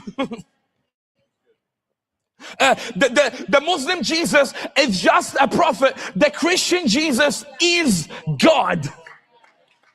The Muslim Jesus was born in Palestine. The Christian Jesus was born in Bethlehem, which happens to be Israel. So we kind of agree on the word, but we don't really agree on the definition. They always use your vocabulary, and it's very tricky because Muslims don't use language to communicate. They use language to manipulate. So when they say peace, they mean war. When they say Jesus Christ, they actually mean the Antichrist, because the Jesus Christ of the Bible is coming back on the Mount of Olives in Israel, 500 meters away from Zion, in order to take the people of God and rule on earth and to save the remnant Jews. Because before the spiritual restoration of Israel, there's going to be a political restoration in Israel. There are political restoration happened in 1948. Now we're waiting for God to pour his spirit on Israel, for revival to happen and take place. And it's coming. And the end will not come until revival happens in Israel. It's kind of the most important piece of land in the world. That kind of, when you think about it, Jesus died there, Christianity came there. It kind of makes a lot of sense that this is the most controversial, divisive, and reason for most wars and the killing of people. It makes a lot of sense. It's fundamentally spiritual, theological, prophetic, and biblical. So the Christian Jesus is coming back to reign over earth, him being God, and by saving the remnant Jews. The Muslim Jesus is coming back in the end times to kill and butcher every single Jew in Israel. The Muslim Jesus is going to lead the armies of Allah to kill the Jews. With the trees and the rocks will cry out, "Hey Muslim, servant of Allah, there is a Jew, a Yahudi behind me. Come and kill them." The trees are going to cry, the rocks are going to cry, "Hey Muslim, servant of Allah, there is a Jew behind me. Come and kill them." After he killed the Jews, Jesus is going to become a Muslim. He's going to say the Shahada, there is no God but Allah, and he's one false pedophile prophet Muhammad. And then he's going to break the cross and force the Christians to denounce him and become Muslim. And then every single Christian that doesn't become Muslim, they will get killed. So when people say Jesus, I'm like, can you define? So that's my point. You cannot unhinge the New Testament from the Old Testament. You cannot dissect Christianity from ancient Judaism. You cannot remove the church from its ancient Jewish formation and foundation, and you cannot remove the Bible from the Holy Land. That is why I love Israel, because the Bible happened there. The Bible is not just a spiritual textbook. Love me, Jesus. Touch me, Jesus. Kiss me, Jesus. The Bible is a historical text. It has a place. It has a space. It has a location. And the same way God poured out his spirit in the upper room in Israel, he will pour it out again. Do you know that the upper room now is now a mosque?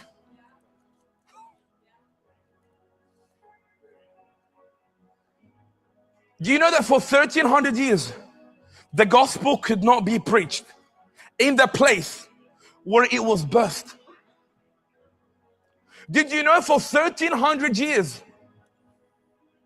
the eternal plan and purpose of God was paused?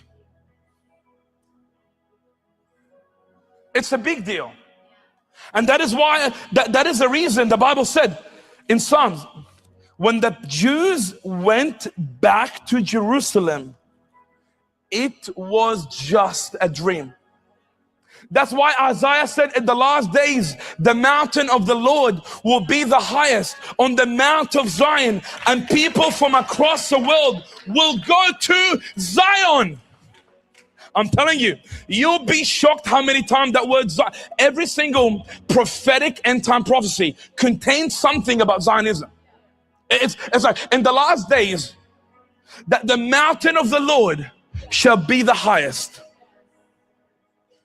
and the word of the Lord will be proclaimed from the mountain of Zion. This is a point. This is a turning point. This is the action point that the Church of Jesus Christ has a mission of fulfilling the Great Commission. This is the point. That's why Jesus said, in the midst of the end time, people asking Jesus, are you coming back? Are you coming back? When are you coming back? Jesus replied, you will receive power and you will go and preach the gospel.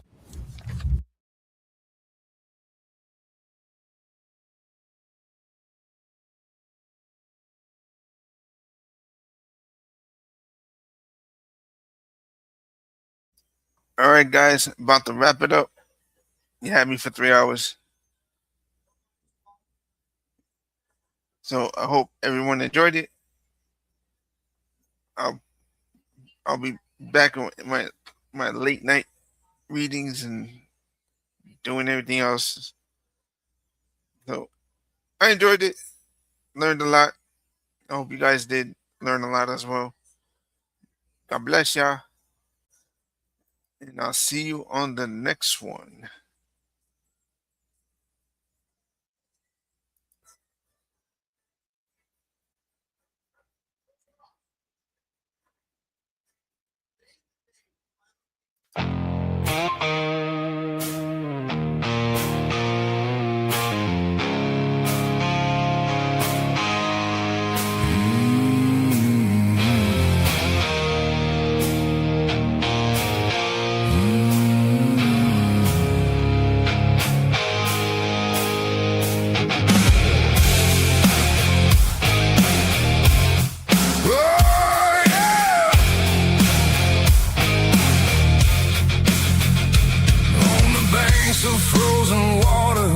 Sinking in the mud.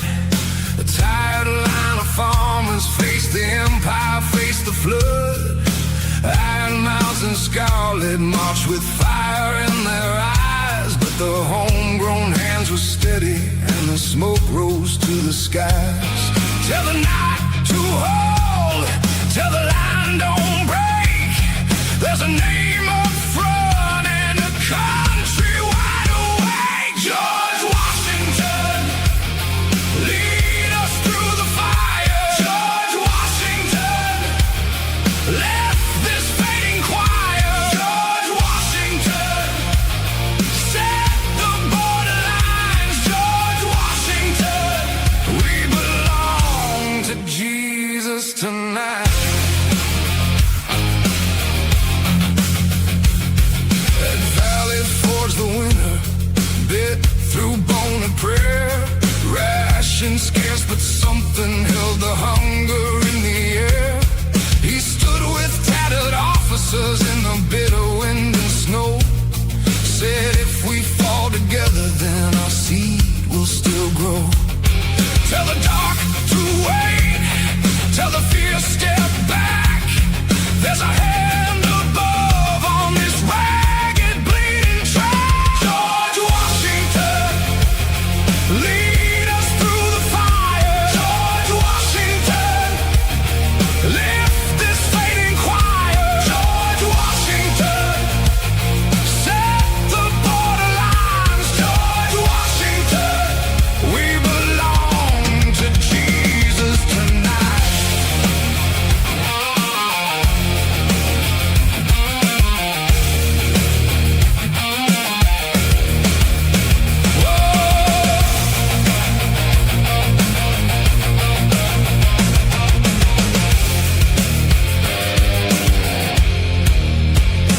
No crown for the morning, no chain for the dawn. Just a people on their knees and a vow that carried on. Lay the field of mercy, lay the sword down clean.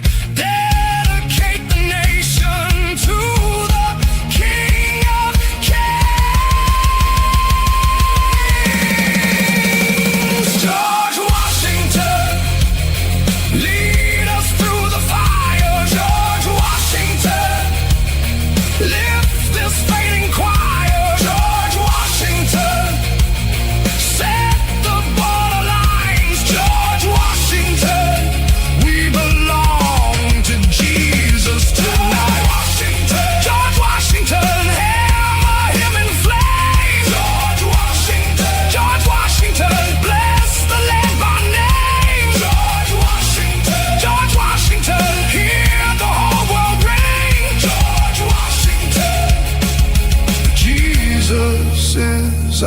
king.